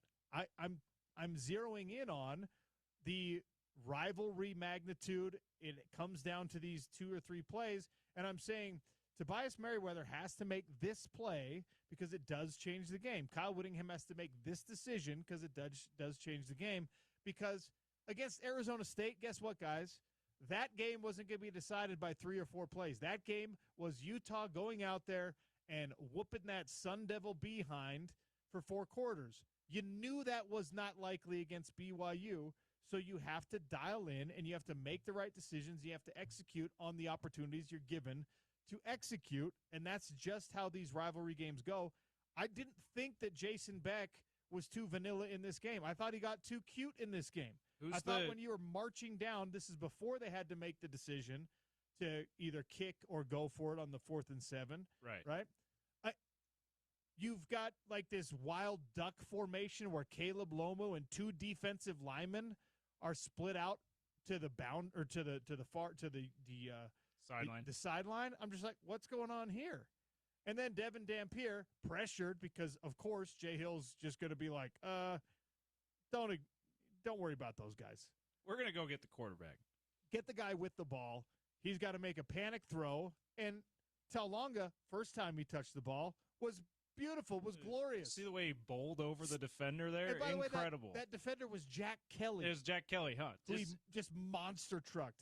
Incredible hands, by the way, on the play you're talking about when he, if he had the awareness, and you can't ask any player to have this kind of awareness, but especially not a D lineman. But like if he had hyper awareness of that play, if he catches that, that's going to be a loss. You bat that down. But he probably was worried about it being a backward pass too. Exactly. So anyway, that's being a little bit too nitpicky. But like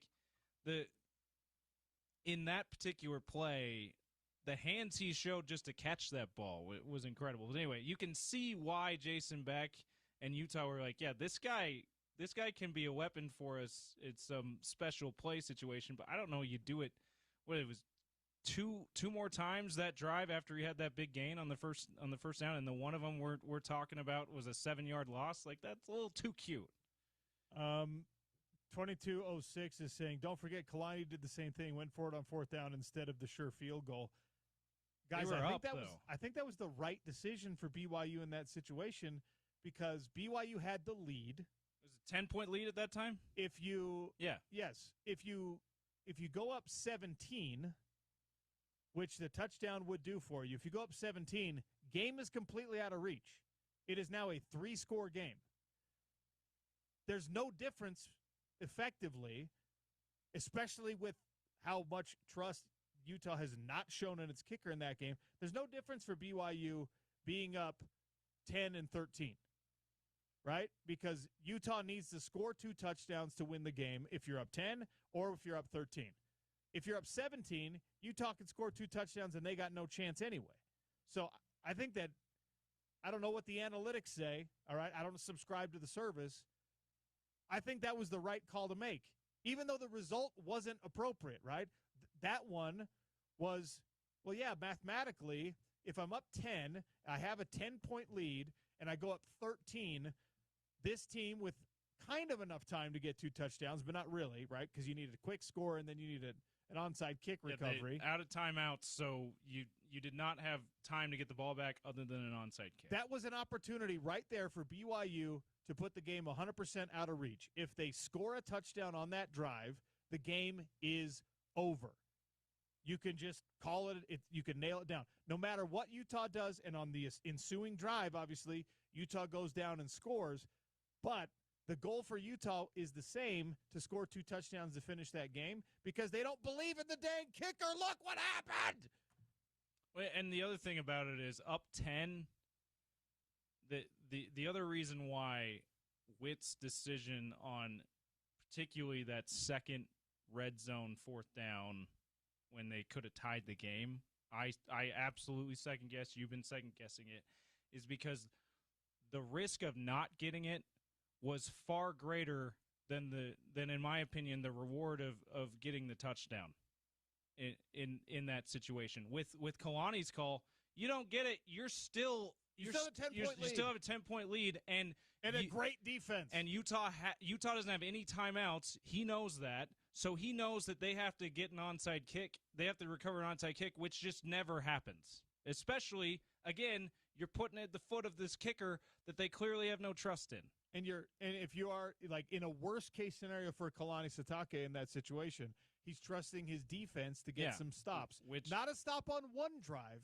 You're trusting your defense to get a stop on 2 drives, back-to-back drives, one of which depends on a turnover by your team or by an onside kick recovery for the opposition.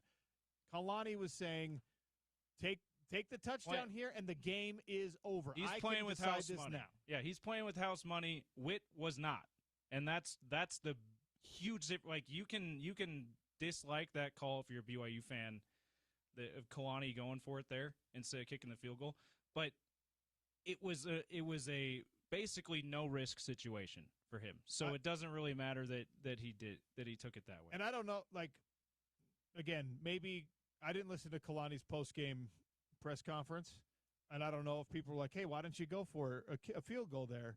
And maybe he said the same thing. Oh, the analytics told me to go for it. I don't ever want to see or hear from a head coach again, that's what the analytics say. I don't. So should we have a robot coach on the sideline then, Coach? I my just don't want to goodness. hear it anymore. If analytics are going to determine what you do, yes, by all means, factor it in. But when it doesn't go your way, say, well, it was the analytics. The analytics told me to do that. I don't give a bleep, dude. Like, that is not – we're not paying analytics $6 million a year. It's just a terrible explanation. Like, listen, if that's your decision-making process, I'm going to criticize it. But just, like, don't tell us about it at the very least. You know, like, come up with a better answer than that for the public. Talk to your PR team, your SID team, who are paid to help you through these situations, to come up with a better answer for that for the public, because that is not going to be acceptable, especially in this game. Sal Vulcano is bringing the Everything's Fine tour to Eccles Theater October 25th. Yes, Sal from Impractical Jokers. He's bringing the laughs. SalVulcanoComedy.com or ESPN700sports.com for more details. We're giving away a pair of tickets today during topical trivia. There's plenty of trivia that we could get to, and we will at the end of the show. All right. Time for a break. We're going to come back. Oh, we got more giveaways today. We'll talk about those next. And if you're looking to wash out the BYU Utah thing from your mind, there's some important sports on tonight that we'll discuss in the next segment that you can use to just scrub your brain of that terrible imagery. Sean O'Connell Show, ESPN 700, 92.1 FM, proud part of Utah's ESPN Radio Network.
You're listening to the Sean O'Connell Show from the Murdoch Hyundai Studio of ESPN 700 and 92.1 FM. All right, you're looking to cleanse your brain potentially from the Utah loss. I understand the feeling. You got doubleheader and Monday Night Football tonight, and even though it's football season, now is the time where you are totally justified in choosing to watch a little baseball over regular season NFL, because it is a game for the ages. Mariners, Blue Jays tied 3-3. Who is going to go on to the World Series to eventually lose to Shohei Ohtani and his absolute godlike baseball behavior in the World Series? 10 strikeouts and 3 homers in the same game. 6 scoreless innings, 10 strikeouts, and 3 home runs in a clincher for the Dodgers. Shohei Ohtani made a case, and he's already been building a case, the 50 and 50 last year. There are people who, with that performance, and what was that, Friday night? So we didn't get a chance to talk Friday about night, so completely drowned out here by Holy War Game and everywhere else in the country by a whole weekend of football. Right. But Shohei Ohtani, there are a lot of people who are ready now, with plenty of baseball left to play for this man, to put Shohei Ohtani on the Mount Rushmore of baseball, on the list of potential GOATs. How about the very top? Yeah, I saw OC. No hyperbole. I saw dozens and dozens of people this weekend on social media saying he is the greatest baseball player ever. We've seen now twice really. We've seen that performance might be the best individual performance we have seen. And what was it last year when he had the 2 steals and 2 home runs in the same game to go 50 and 50? It was like, what? Yeah, just unbelievable. Yeah, last year we had all this hyperbole about him. He didn't even pitch last year. That's right. And this year he didn't steal as many bases, but he still stole plenty of bases and hit, 50 homers, almost 60 homers, and he was pitching for at least half the year, and he did what he did as a starter in Game 4 to put them in the World Series. So you think back-to-back Dodgers championships. It would be the first time since the 98 through 2000 Yankees, by the way. I mean, I think they're certainly repeat champion in baseball. They're certainly at the advantage because they have Shohei, but also, this series is going 7 games. There is that advantage of having a little bit more rested of a roster, especially more rested of a pitching staff and bullpen. So, the other thing about this is, like, when you try to articulate the greatness of Shohei Ohtani, or you try to, like, really dial in on it, and you put it in other sports terms, in basketball, you expect your greats to be good on both sides of the floor. Yeah, you have to be good at everything in basketball. In basketball, like, if LeBron James is not a great defensive player, he's James Harden. Right. And we're not talking about James Harden as one of the all-time greatest players. Yeah. Right? Michael Jordan was incredible on defense and incredible on offense. So in basketball, that is expected. Football is obviously a much different game, but so is baseball. So you have to take basketball out of the equation. You have to take hockey out of the equation because you're expected to be good on both ends in both of those sports. Two-way players in hockey, too, yeah. And soccer to some extent, too.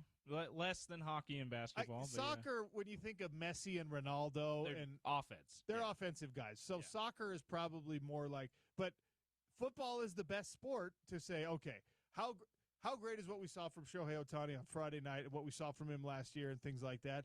It is the equivalent of Tom Brady throwing 3 touchdown passes and also having 2 picks in a game.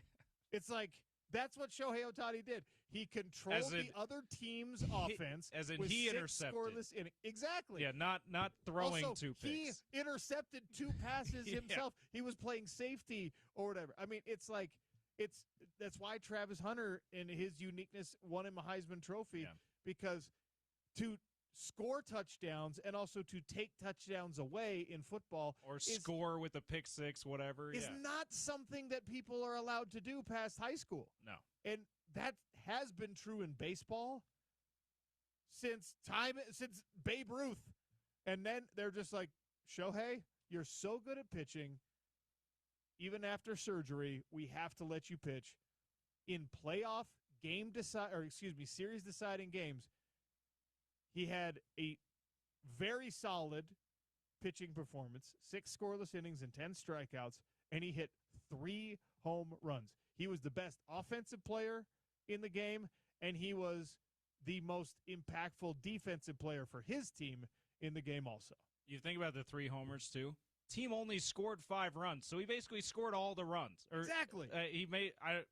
He probably drove in all 5 runs with 3 homers, but like it's just an otherworldly performance by him. There are no words for it. And the thing with Travis Hunter, the reason why that even falls short, OC, is because of what you just said about the position of starting pitcher. Yeah. It really is as if Tom Brady, Peyton Manning, Aaron Rodgers in his prime, Patrick Mahomes now, Josh Allen now, it really is if those guys at quarterback we're also playing defense and intercepted some passes or got a pick 6. Like, it's just like Travis Hunter is incredible, but wide receiver is not near as impactful as starting pitcher is for baseball. Yeah. How many pitches did he throw in the game? Like, what was his pitch count? I did not see. Like, Travis Hunter in his best offensive game at Colorado had 13 receptions, maybe it was 15 receptions. Which is incredible. Which is huge. It's a great huge number. A huge game, but it's not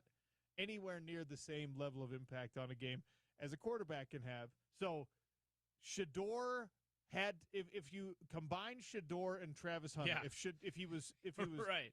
If he was Shedeur on offense and himself on defense, then you're Shohei Ohtani. No athlete in those sports does this. It is beyond it's beyond great. It is singular. Yeah. So, what a fun thing to watch. But like you said, Game 7 tonight, whoever wins this game, Mariners, Blue Jays, is going to do their best to try to beat that team and that player, Shohei Ohtani. Is there, you know how we do that lazy thing? Was like, it's better if it's the Cowboys versus the Patriots. Is it better for Major League Baseball if it's the Blue Jays than the Mariners? I don't think so, because I think the Mariners have the best story. They're the only franchise, OC, to never appear in the World Series. Out of 30, there's only one that's never been to a World Series, and Seattle is a decent sized market. I'm probably underplaying it by saying decent. It's a good sized market. That fan base is really good. It's a well known team because of a well known history because of guys like Ken Griffey Jr. I think that the Mariners have national appeal. I think that they probably have a similar national appeal to Toronto. I really do, because you have Cal Raleigh on one side. People know who he is because of the season he's had. You have Vladimir Guerrero Jr. because of the career he's had and because of his father. I think you have the stars to be compelling on both teams, and Toronto's market size is a lot bigger, but I don't think that means they have a more national appeal than Seattle. I guess if Toronto's there, then Canada cares. Yeah, that maybe helps you. I don't know. So anyway, that's on the Fan, by the way. You can listen to the radio call on 103.9, 98.3 FM, ESPN The Fan. Nice. The TV is Fox tonight. Oh boy! All right. How about this? Get ready for the most twisted matchup of the year. From Academy Award-winning director Yorgos Lanthimos, I've seen the previews for this. Begonia is the name of the movie, a mind-bending new thriller where the stakes couldn't be higher. ESPN 700 and 92.1 FM have your chance to win a 4-pack of tickets to an advanced screening on October 28th. Don't miss your shot to experience Begonia before it hits theaters. 4-pack of tickets to give away right now. Shout out to James for giving us the trivia question here. Emma Stone, one of America's sweethearts in Hollywood. Emma Stone is the star of this Begonia movie. She moved to L.A. to start pursuing her acting career. I didn't know this story. Apparently, it's a well-known story. How did she convince her parents to let her move to L.A. as a teenager to pursue acting? 877-353-0700 for a 4-pack of tickets to an advanced screening I'm so glad we have these, by the way. One of my favorite things, we used to give away the advanced screening stuff all the time, James, and I would occasionally, take a pair We got for myself. some extras, right? Yeah. And you feel awesome going to advanced screening of movies. It's like, oh, you peasants had to wait till the movie came out? Already seen it, guys. What? You already saw it? Yeah. I mean, and hopefully we get into like the big blockbuster ones too. This is great. I'm glad this is back. Whoever on the sales staff made this happen, shout out to you. Josh Newman joins us next. We'll talk about the fallout of the Holy War. We'll talk about the race in the Big 12 and nationally. We haven't even touched on it yet. Number 2 went down. The number 2 team in the country upset on Friday night. We got to discuss it all on the Sean O'Connell Show, ESPN 700, 92.1 FM, proud part of Utah's ESPN Radio Network.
This is the Sean O'Connell Show, your home of the best insight of your Utes. Let's get back to OC from the Murdoch Chevrolet studio of ESPN 700 and 92.1 FM.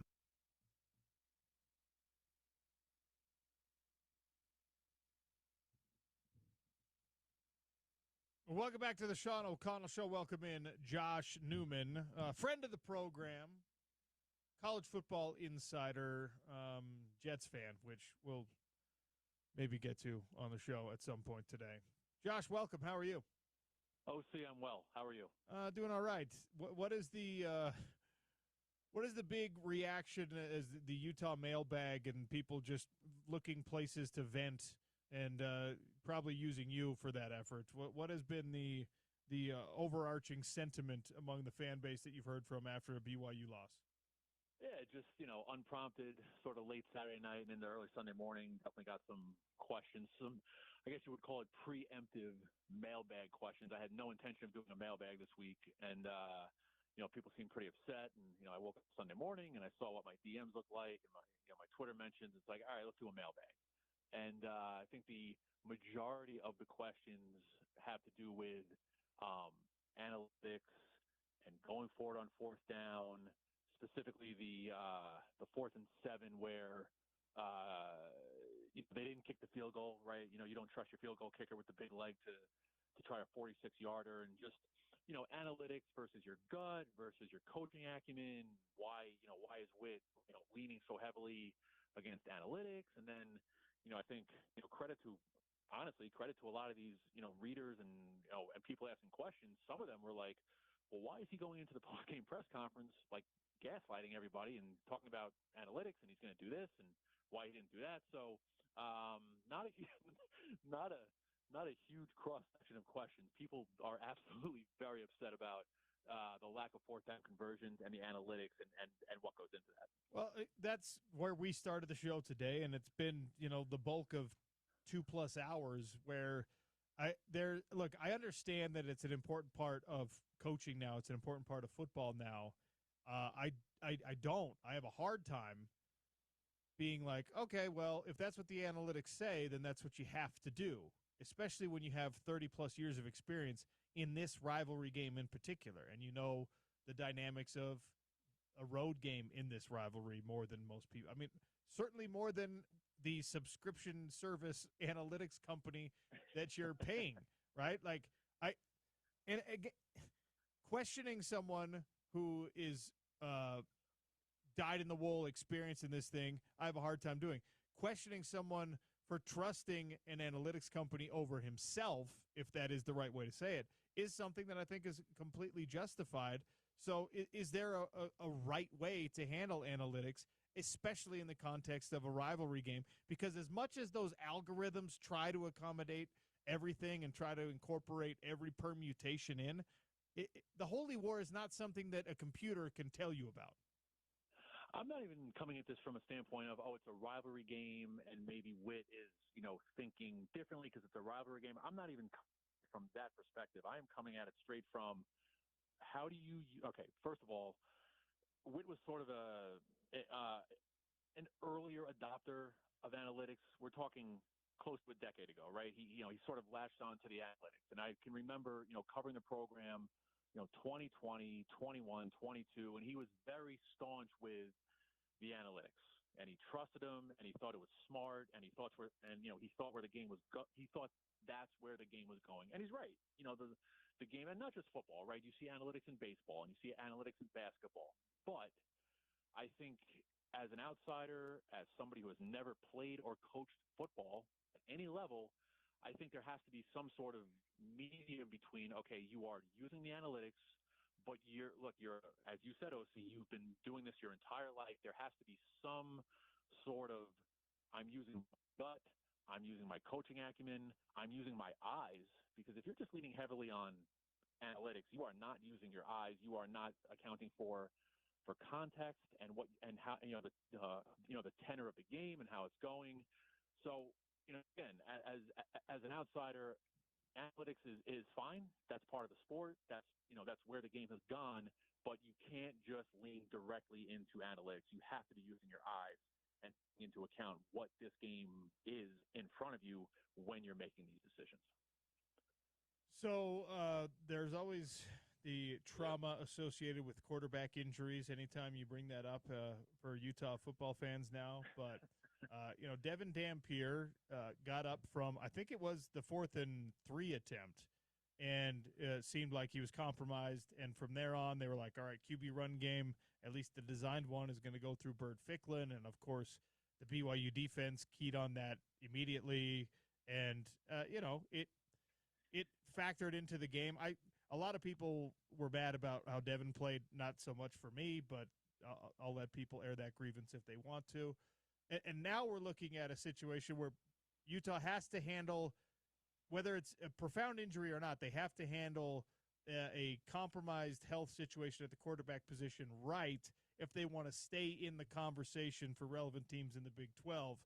Do we trust that will happen? Well, let me start with this. Are they in the conversation of relevant teams right now with 2 losses? That's an honest question. I'm not trying to be smart. Are they in the conversation? They are, because there are 11 teams with 2 or fewer losses.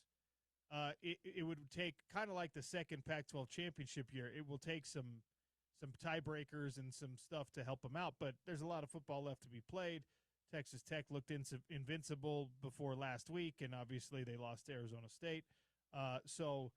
Yeah, it's not just Utah who's still in the conversation. Like I said, there are 11 teams that are still in the conversation.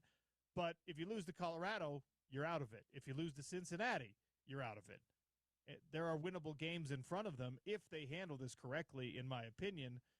I don't know if they can. Right. And just to add to your point, last year, the Big 12, you had 4 teams at 7-2, and you had to go through tiebreakers. So, 2 losses is not a sense, right? So, your margin for error is very slim, but, officially, technically, yes, you're still alive. So, anyway, back to your point, quarterback situation, how to deal with that. Devin Dampier not at 100%. What do you do? I mean, I think you're weighing it in terms of, okay, is 70% of Devin Dampier limited in what he can do, maybe less of a QB run game, less design play calls for Devin Dampier. If he's at, I'm making this up, if he's at 70%, would you prefer 70% of Devin Dampier? Is he effective enough versus Burt Ficklin, Isaac Wilson? So that's what you're sort of weighing here. First of all, is he healthy enough to play against Colorado on Saturday? Let's say yes. Again, you have to sort of weigh what your options are. We haven't seen Isaac Wilson at all this fall. You've seen Burt Ficklin mostly in mop-up duty. I think people are very excited about that possibility, sort of long-term. I don't think you can put Burt Ficklin out there as great as he still is. I don't think you can put him out there. If Devin Dampier, even if Devin Dampier is, again, 60, 70% limited in what he's able to do, I don't think you could just throw Burt Ficklin out there. I don't think that's a recipe for success. Let's see what the Wednesday injury report looks like. Let's see if Dampier shows up on there, whether it's questionable, probable, doubtful. I'll be curious to see if he pops up on there. But, a limited Devin Dampier is probably still more effective than what you have behind him, I think. You have your glasses are not crimson tinted like a lot of the people who listen to the show. And look, I'll admit my own. Are you a believer in BYU as a potential flag bearer for the Big 12 Conference this year? I'm talking about college football playoff, conference championship. They still have a regular season matchup with Texas Tech on the docket. Their schedule is not easy the rest of the way, but they're 7-0 for a reason. Yeah, I mean, you have to be believing that BYU is a contender. Only undefeated team in the Big 12, ranked number 11 in the AP poll this week. Not that that means anything, but for right now, at this moment, they're the sort of the flag bearer for the Big 12. I think a lot of us. Well, I don't want to lump everybody in, but you started listening and reading. A lot of the national guys were believing that Texas Tech was just going to waltz right through the Big 12 and into the college football playoff, and clearly that is not. Or that's not going to happen. Arizona State, which is a very capable, good football team, the loss to Utah notwithstanding, was able to deal with Texas Tech. And, things are starting to boil down, and, we're, a handful of games into the conference schedule, and you're sort of seeing what's what. I think BYU is a very good football team. I think Bear Bachmeier has exceeded even reasonable expectations as a true freshman. He's terrific. But as you said, OC, the BYU schedule is pretty backloaded, and there's a lot of potholes that you have to navigate. And you do have a true freshman quarterback, and just history has shown he's not going to flop, so to speak. But he might hit a wall, and we'll see what he looks like then if he hits a wall and how he responds. But right now, you have to be viewing BYU as a legitimate Big 12 title contender, and if you're a legitimate Big 12 title contender, you're a college football player contender too. So they've done a great job handling business thus far, but the schedule is very backloaded, so it is going to be interesting. Does a loss to BYU, especially one where a lot of people are questioning whether your decisions were one of the major reasons that this team lost, does it change Kyle Whittingham's decision-making at the end of the season? Great question. He's been very, I don't even want to say coy. He hasn't really given away anything when retirement stuff pops up. And I will say, again, this is just my perspective on the outside, looking what's going on. Kyle has said publicly that decisions about his future will be made with, the overall health of the program in mind. I'm paraphrasing, but that's essentially what he said. His decision on his future will be weighed versus, the long-term health of the program. I think for the first time, just with the BYU loss and how that went, and with the fourth down, the analytics, it sort of feels like this is the first time, again, at least to me, that this is the first time where it's maybe the program could use a new voice.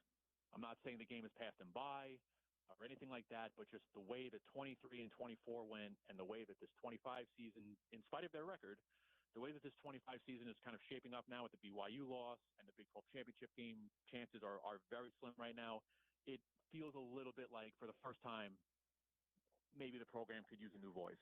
And we haven't said that all in recent years. Can you imagine getting to the end of the 2021 season with the Rose Bowl, the first Rose Bowl, and thinking, you know what, the program could use a new voice? But I think that's sort of where we are here in the middle of the 25 season. Well, it's actually, I was having this conversation in the press box on Saturday night, that there was a time where that conversation was being had in Provo about Kalani Sitake. Like 7 years ago? People were well, I don't know, guys, is this going to work out? and it probably, 10 years ago, same thing with Kyle Whittingham, where there were plenty of people who were ready to move on then. I am not one who will do the knee-jerk reaction thing and say, oh, if you're going to do this, if you're going to trust analytics that much, then you got to go. No. Not by any stretch of the imagination are you there, but I think that there is it was an inflection point certainly on Saturday, that there's a shift in the overall level of buy-in from a fan base on a coach that, at the beginning of this year, even after all the other stuff, at the beginning of this year with the sort of restoration of respect in the national narrative, people are just like, all right, this is going to be awesome. He's going to go out on a high note. And this now I think there's, I don't know, and fans aren't the right metric to use on this, but there are plenty of people with different sentiments than we started the season with, at the very least. Just a couple of things to add here. I mean, one, unless something has radically changed since I've been gone, nobody's telling Kyle Whittingham to leave. He's not getting fired. There's absolutely no shot. Yeah. There's no chance he's getting fired. He's leaving on his own accord, whatever that looks like, whether it's this season, whether it's next season. Nobody's telling him to go. That's one. Two, you want to go out on a high note. What does a high note now look like, right? They're 5-2.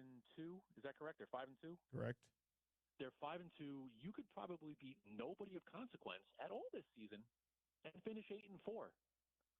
10, I think, is on the table. I mean, they haven't beaten, they lost to BYU, they lost to Texas Tech. Those are the two best teams on their schedule. The way the Big 12 is shaping up, you could, it's not out of the question that you run the table and you finish 10-2. 10-2 might not get you to the Big 12 championship game, but 10-2 is a good season, right? You're short of expectation, but that's a good season. Is that a high note? Is he content enough with a 10-2 season without going to the college football playoff? Is he content enough to walk away? And I will say just one more thing on this. A little birdie told me once upon a time I was talking to somebody in the athletic department about Kyle Whittingham's salary and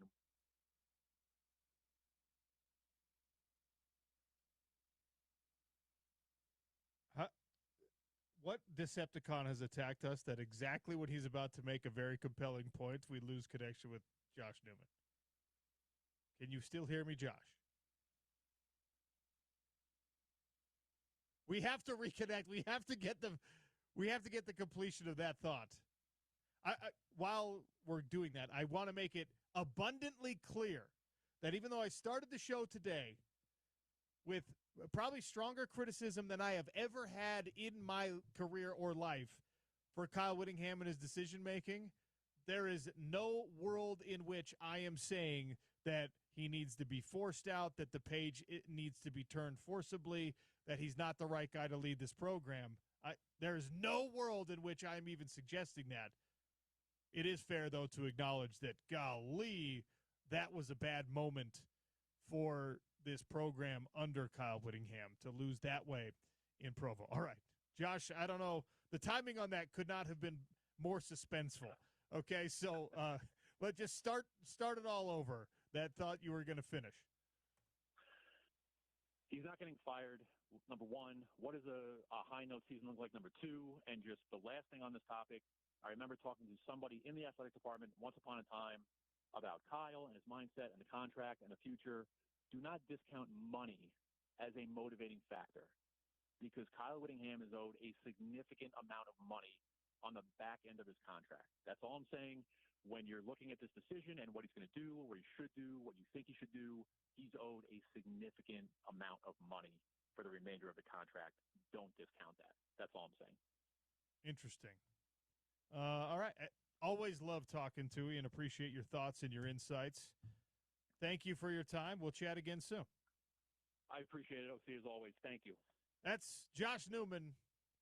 And, of course, like many of you, I immediately went to, wait, what? How much money's left on his contract?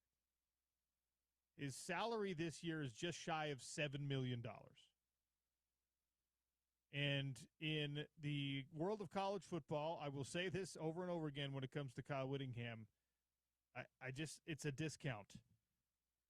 Guys that have his level of accomplishment, multiple conference championships in the Power 5, now the Power 4, that are in the Big Ten, in the SEC, whatever, those are $10 million coaches. But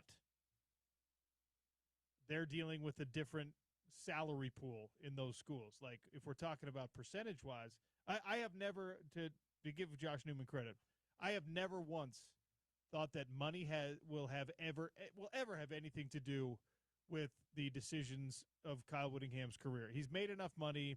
He's probably a frugal enough guy. He's got enough money to support himself and his family for a very long time. The university, I guess, has to start looking at every decision through a monetary lens. But again, this is a Kyle Whittingham decision. This is not no one is going to come to Kyle and say, hey, man, you know what Mike Gundy had to do? We're going to make you do the same thing.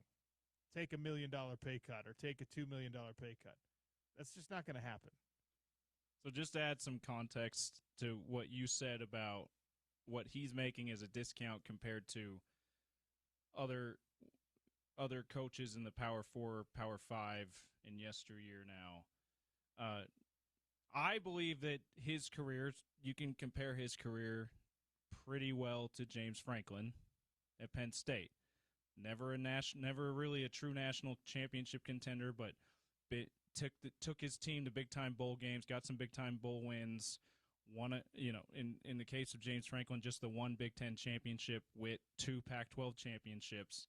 But, sometimes you can question whether or not Witt's teams have what it takes in the biggest games, right? Just like that's why James Franklin got fired. Now, I'm not saying that to say everyone who's mad at Witt right now, that's a reason why he needs to go. I'm just saying this to say Franklin made $8.5 million a year in his last contract extension he made. Witt is well below that. Yeah.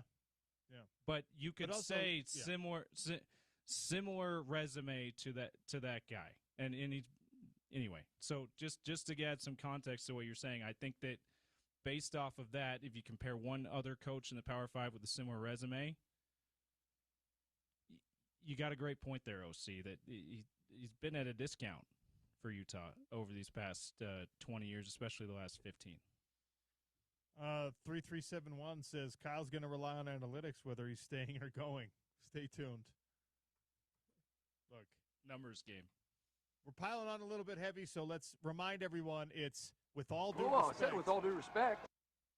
And that's true. Like, it is.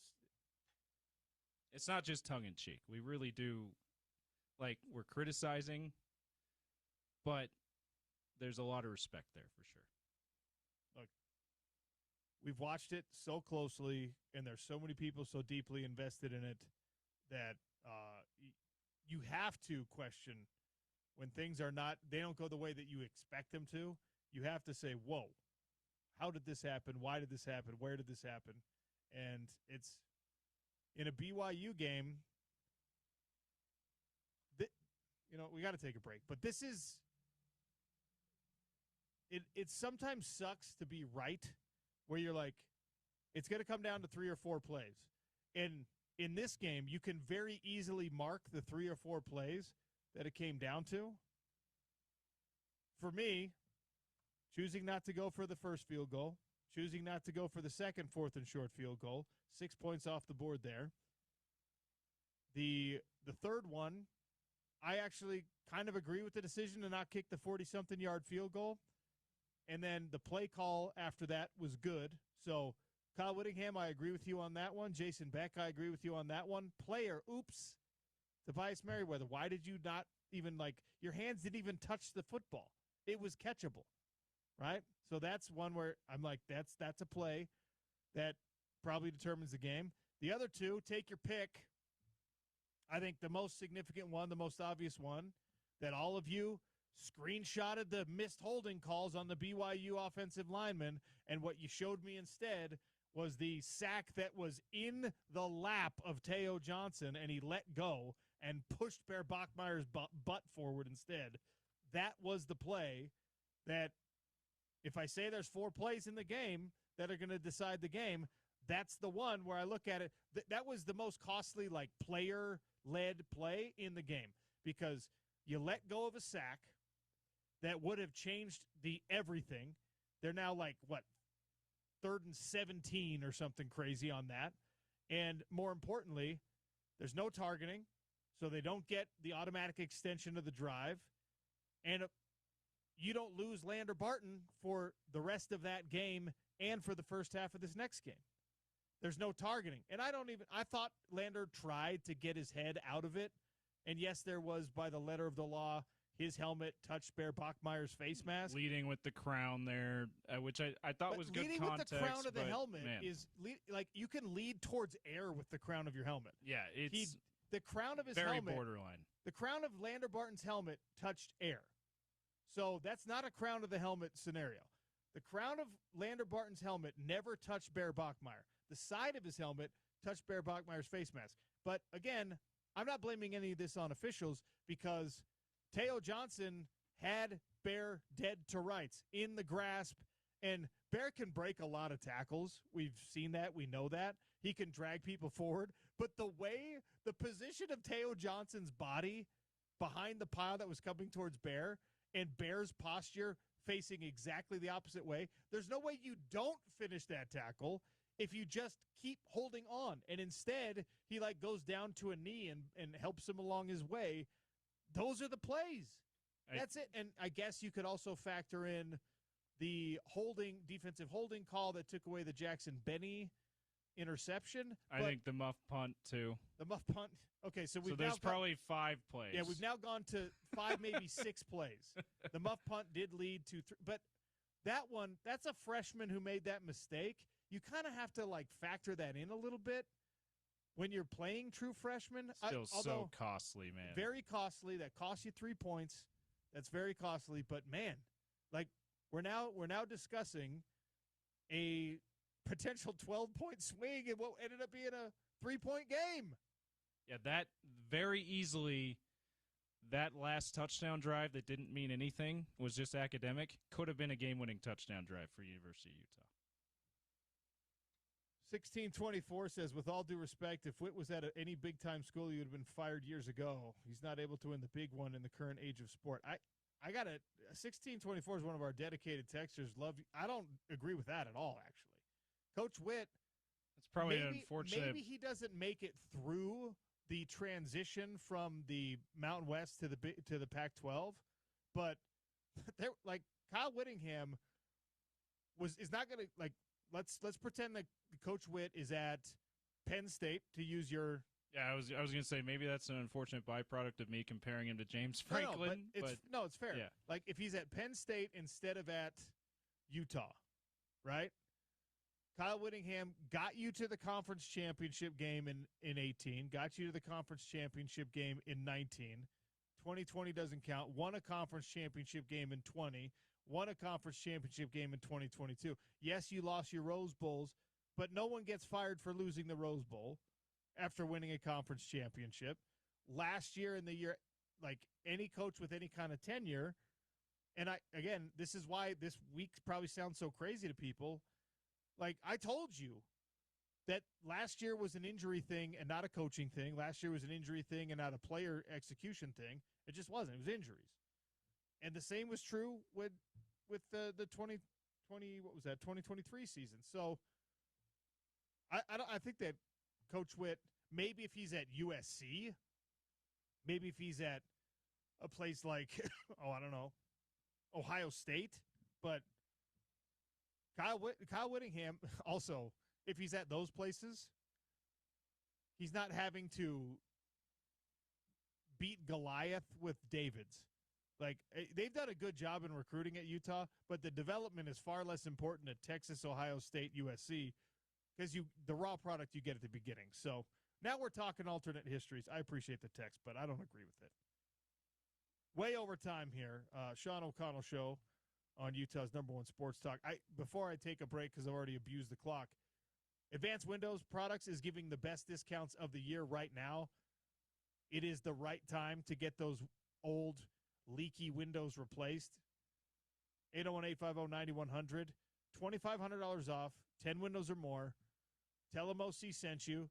If you don't need new windows, maybe you need new window coverings.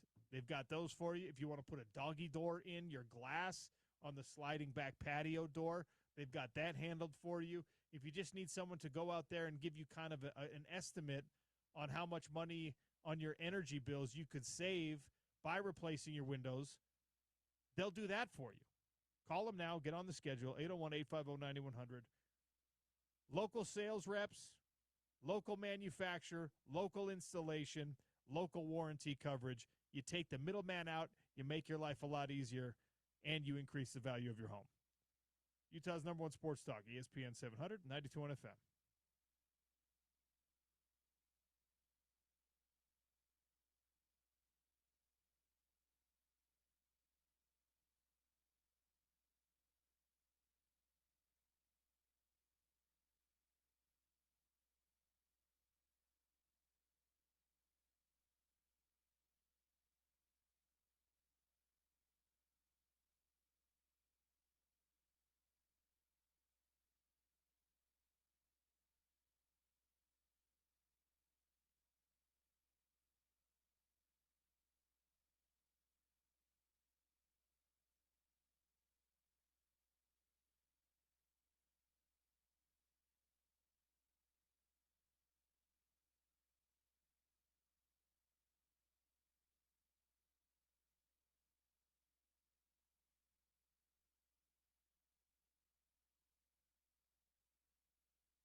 You're listening to the Sean O'Connell Show, your source for the best Utes football coverage. Here's OC from the Murdoch Hyundai Studio of ESPN 700 and 92.1 FM.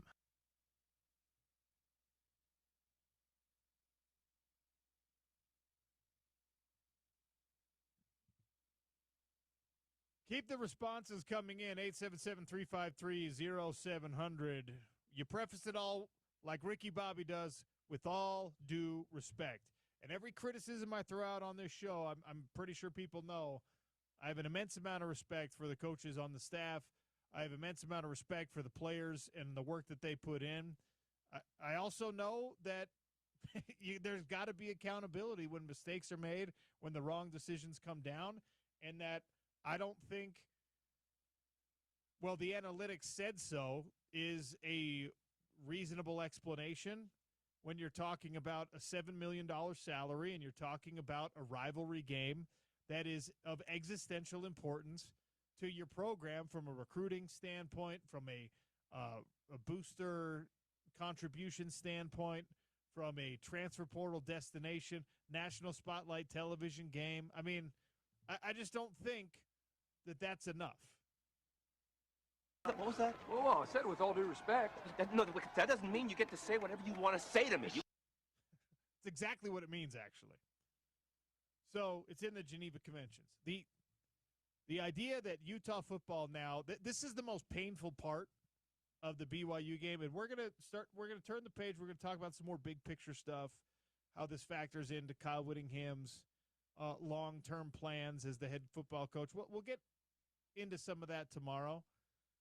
The most painful thing about this is not even that it's 3 in a row now for BYU, because rivalry games, they ebb and they flow. Yeah, things swing both directions. Absolutely. Utah could win it next year, and you'll be like, oh, yeah, 3 in a row. Who cares? All that matters is that we won last time.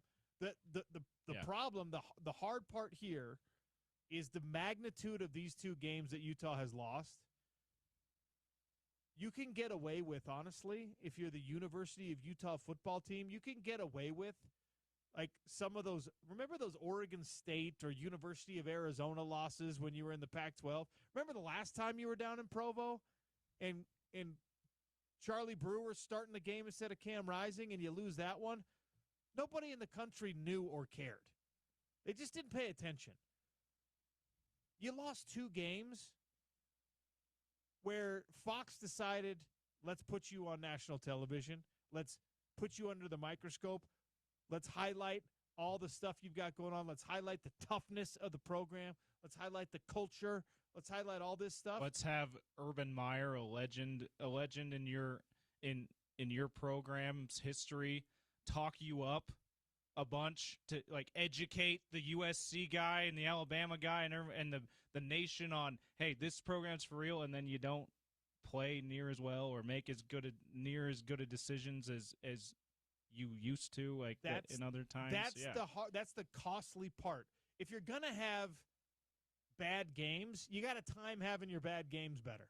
I mean, for a conference championship in this year's Big 12, you probably can't afford to have any bad games, but if you're going to have them, you got to time them better. Like, you can't have them be the games that matter like this. Like this year, it's probably win these 2 games and lose to ASU. Yeah.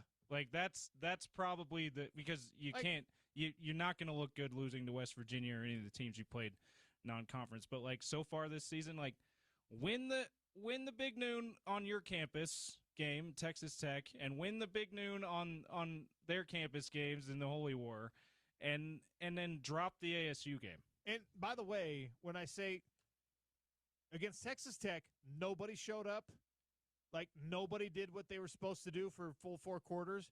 The defense, 3.5 quarters, that's 2 things I don't want to hear anymore from Utah football coaches or Utah football players. I don't want to hear qualifying statements. Like, I don't want to hear the analytics says this. Don't care what the analytics say. I really don't. If you want to make a decision based on analytics, do it. But you made the decision, so if the analytics are wrong, you are wrong for listening to them, okay? If the execution is wrong, then you can say, we didn't execute it properly. The play call was good. Whatever. But I don't want that. I don't want any more analytics, and I don't want to say, hey, we 3.5 quarters. Doesn't guess what? I thought the game was 4 quarters. 3.5 quarters doesn't do bleep for you. You know what? You know what it reminds me of? Hey, played great for 4 quarters, lost in overtime. Oh, well, never mind then.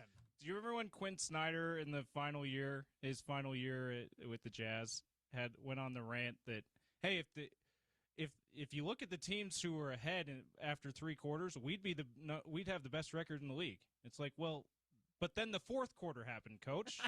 Like there's the game is 4 quarters long. It's not 3. Look, if I were 6'5", I would have been in the NFL. That's not reality. So I need to hear neither of those things ever again from Utah football. Well, for 3.5 quarters, we did everything we were supposed to do. I don't care. Or like one side, or like what we had in past years. Hey, the defense played well. The offense didn't come to play. Well, hey, both sides, all 3 phases have to be good to win games, don't they? Defense was lights out. And guess what? You held BYU to underneath their averages. You outgained them on the ground and in the air. And you made decisions based on analytics, we have been informed. You made decisions that left points off the board. And because of that, those other numbers don't matter at all. Yeah. So I'm with you. I'm kind of we cannot, and I'm not saying you are, OC. I'm saying there's people out there when you talk about the defense holding it, keeping it close for 3.5 quarters, or they were awesome until this point in the fourth quarter.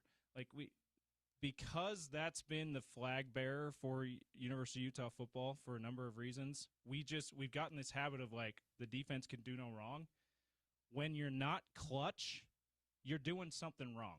When you cannot make it count in the biggest drive of the game in the fourth quarter, overtime, whatever it might be, you failed as a defense. Look, there was a time there, and that time should be now, where if you let go of a game-changing sack, you're probably not playing next week.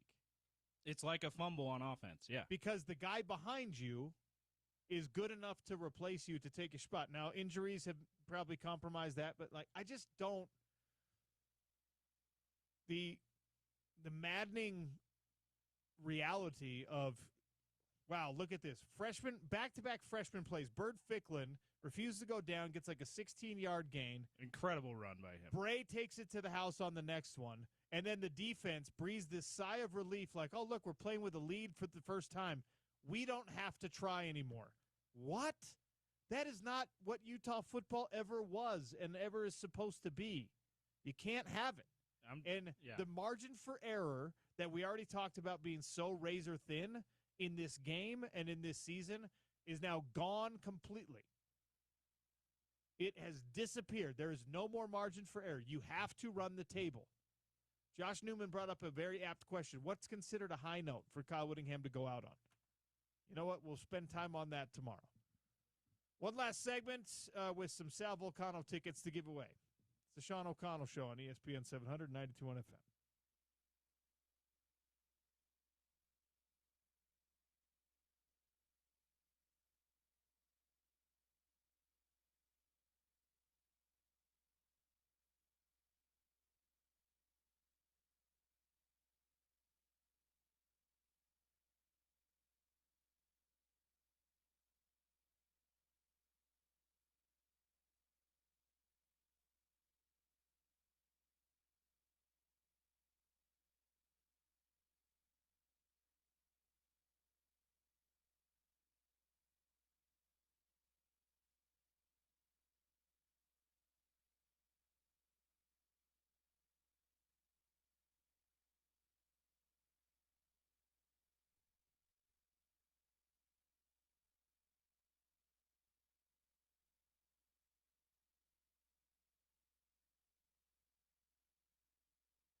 You're listening to the Sean O'Connell Show from the Murdoch Hyundai Studio of ESPN 700 and 92.1 FM.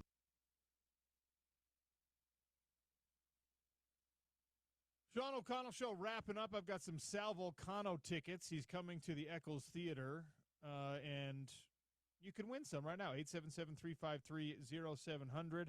I'll try to finish on a positive. First series of the game for BYU, John Henry Daly gets the sack, the former BYU Cougar. He actually had a pretty solid day. He only did have the one sack, but that brings him to how many on the season? 877-353-0700. Hint, it's second right now in the Big 12 Conference because David Bailey had a monster game against Arizona State. Spence Checketts and the Drive are next on the show. Hey, Spence. Dude, I am pumped up. It is rivalry week. Colorado's in town. Don't. Okay. Don't do that. Tried. Hi, Sean. Hi. How are you? Great. Good. Good show today. Thanks. I've been in my car pretty much all morning. All right. That's fun. Drove down to Utah County to celebrate with my peeps down there. You know, BYU gets the win. Shout out. What's up? You decided to drive down and celebrate? Yeah, I just decided. I didn't tell anybody. I just decided to drive to Utah County to see if I could hang out with my peeps. And, I think you've done a good job of unpacking a bunch of this stuff. My pick was Utah 27, BYU 23. So I thought Utah would win a close one. And I was wrong. But, as I said all week, and I'm sure you did too, the one thing that would have surprised me was a blowout. We'll talk about all the angles that you've done a good job of unpacking today. I think if you're a player or a coach, Utah player or coach, I think this one stings maybe as much as any Utah BYU game I've ever covered. Absolutely, yes. Yeah. There are a lot of people, not everyone. There were some people who played incredibly well in this game. But there's like 10 people up on the hill right now who are probably feeling what I felt after every single MMA loss, because you could only blame yourself in those, right? Where you just like, yeah. Every 5 minutes you have this terrible cringe reaction at your own decision-making, your own mistake, and it's going to sting for a while. Yeah, I mean, if you've ever competed in anything, even if you've never played in anything with the stakes what they were on Saturday night, you'll think back to a shot you missed, a block you missed, a tackle you missed, maybe for you an opening you had to throw a punch, and you look back and I should have done that. Well, those are the types of things that cause you sleep 20 years later. Yeah. And if you're Teo Johnson, my man, who is a tremendously talented kid and a very, very good player, I have watched replay of him letting Bear Bachmeier go and in a way like giving him momentum forward. Nudge. And then, all Lander can do is try to make a play and the poor kid gets ejected for targeting. If I had to reduce Saturday to one snapshot moment, that might be it. I think the game changed after that play. All right, I'm going to turn it over to you after I say this, because I was actually thinking this when I was driving in this morning, and I have not yet articulated it. That play, for me, is worse than the Kalen Clay play. That is one of the most Drop the football, yeah. One of the most memorable gaffes in the history of Utah football. And time has obviously reduced the sting of that one significantly because you eventually got over the hump against teams like Oregon. But this is a rivalry game and a game-changing, potentially deciding moment. And it was not anything that BYU did, or even as great as Bear Bachmeier was, not anything Bear Bachmeier did to force that error. You just let him go.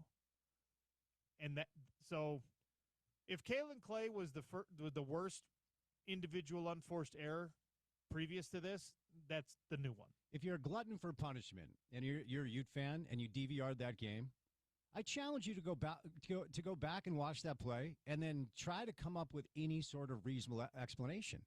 It's like, dude, is the fix in? He had him dead to rights. Yeah.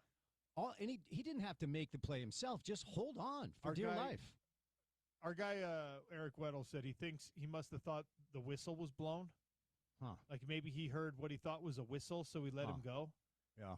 Because you don't want to get a roughing the passer, but, but also you don't have to worry about roughing the passer because in that moment he's a runner. It's trying to escape. Anyway. No, BYU Utah is like dating in your 40s. You think you have a handle on it, then it gets weird. You think you know what direction you're going, then something really strange happens. You're like, wait a sec, what the hell happened here? And then you're looking around like, wait, it's over already? I guess it was a fun ride, but damn it, that got weird. BYU Utah is like dating in your 40s. Trust me. All right. I can't wait to hear that analogy fleshed out even more. Yeah, I'm going to have to workshop that a little more. It just came to my mind. Thank you to everyone who listened today, everyone who weighed in. With all due respect, you can say anything you want after Oh, that. I said with all due respect. In the Geneva Conventions. In the Geneva Conventions. Look it up tomorrow on the Sean O'Connell Show, ESPN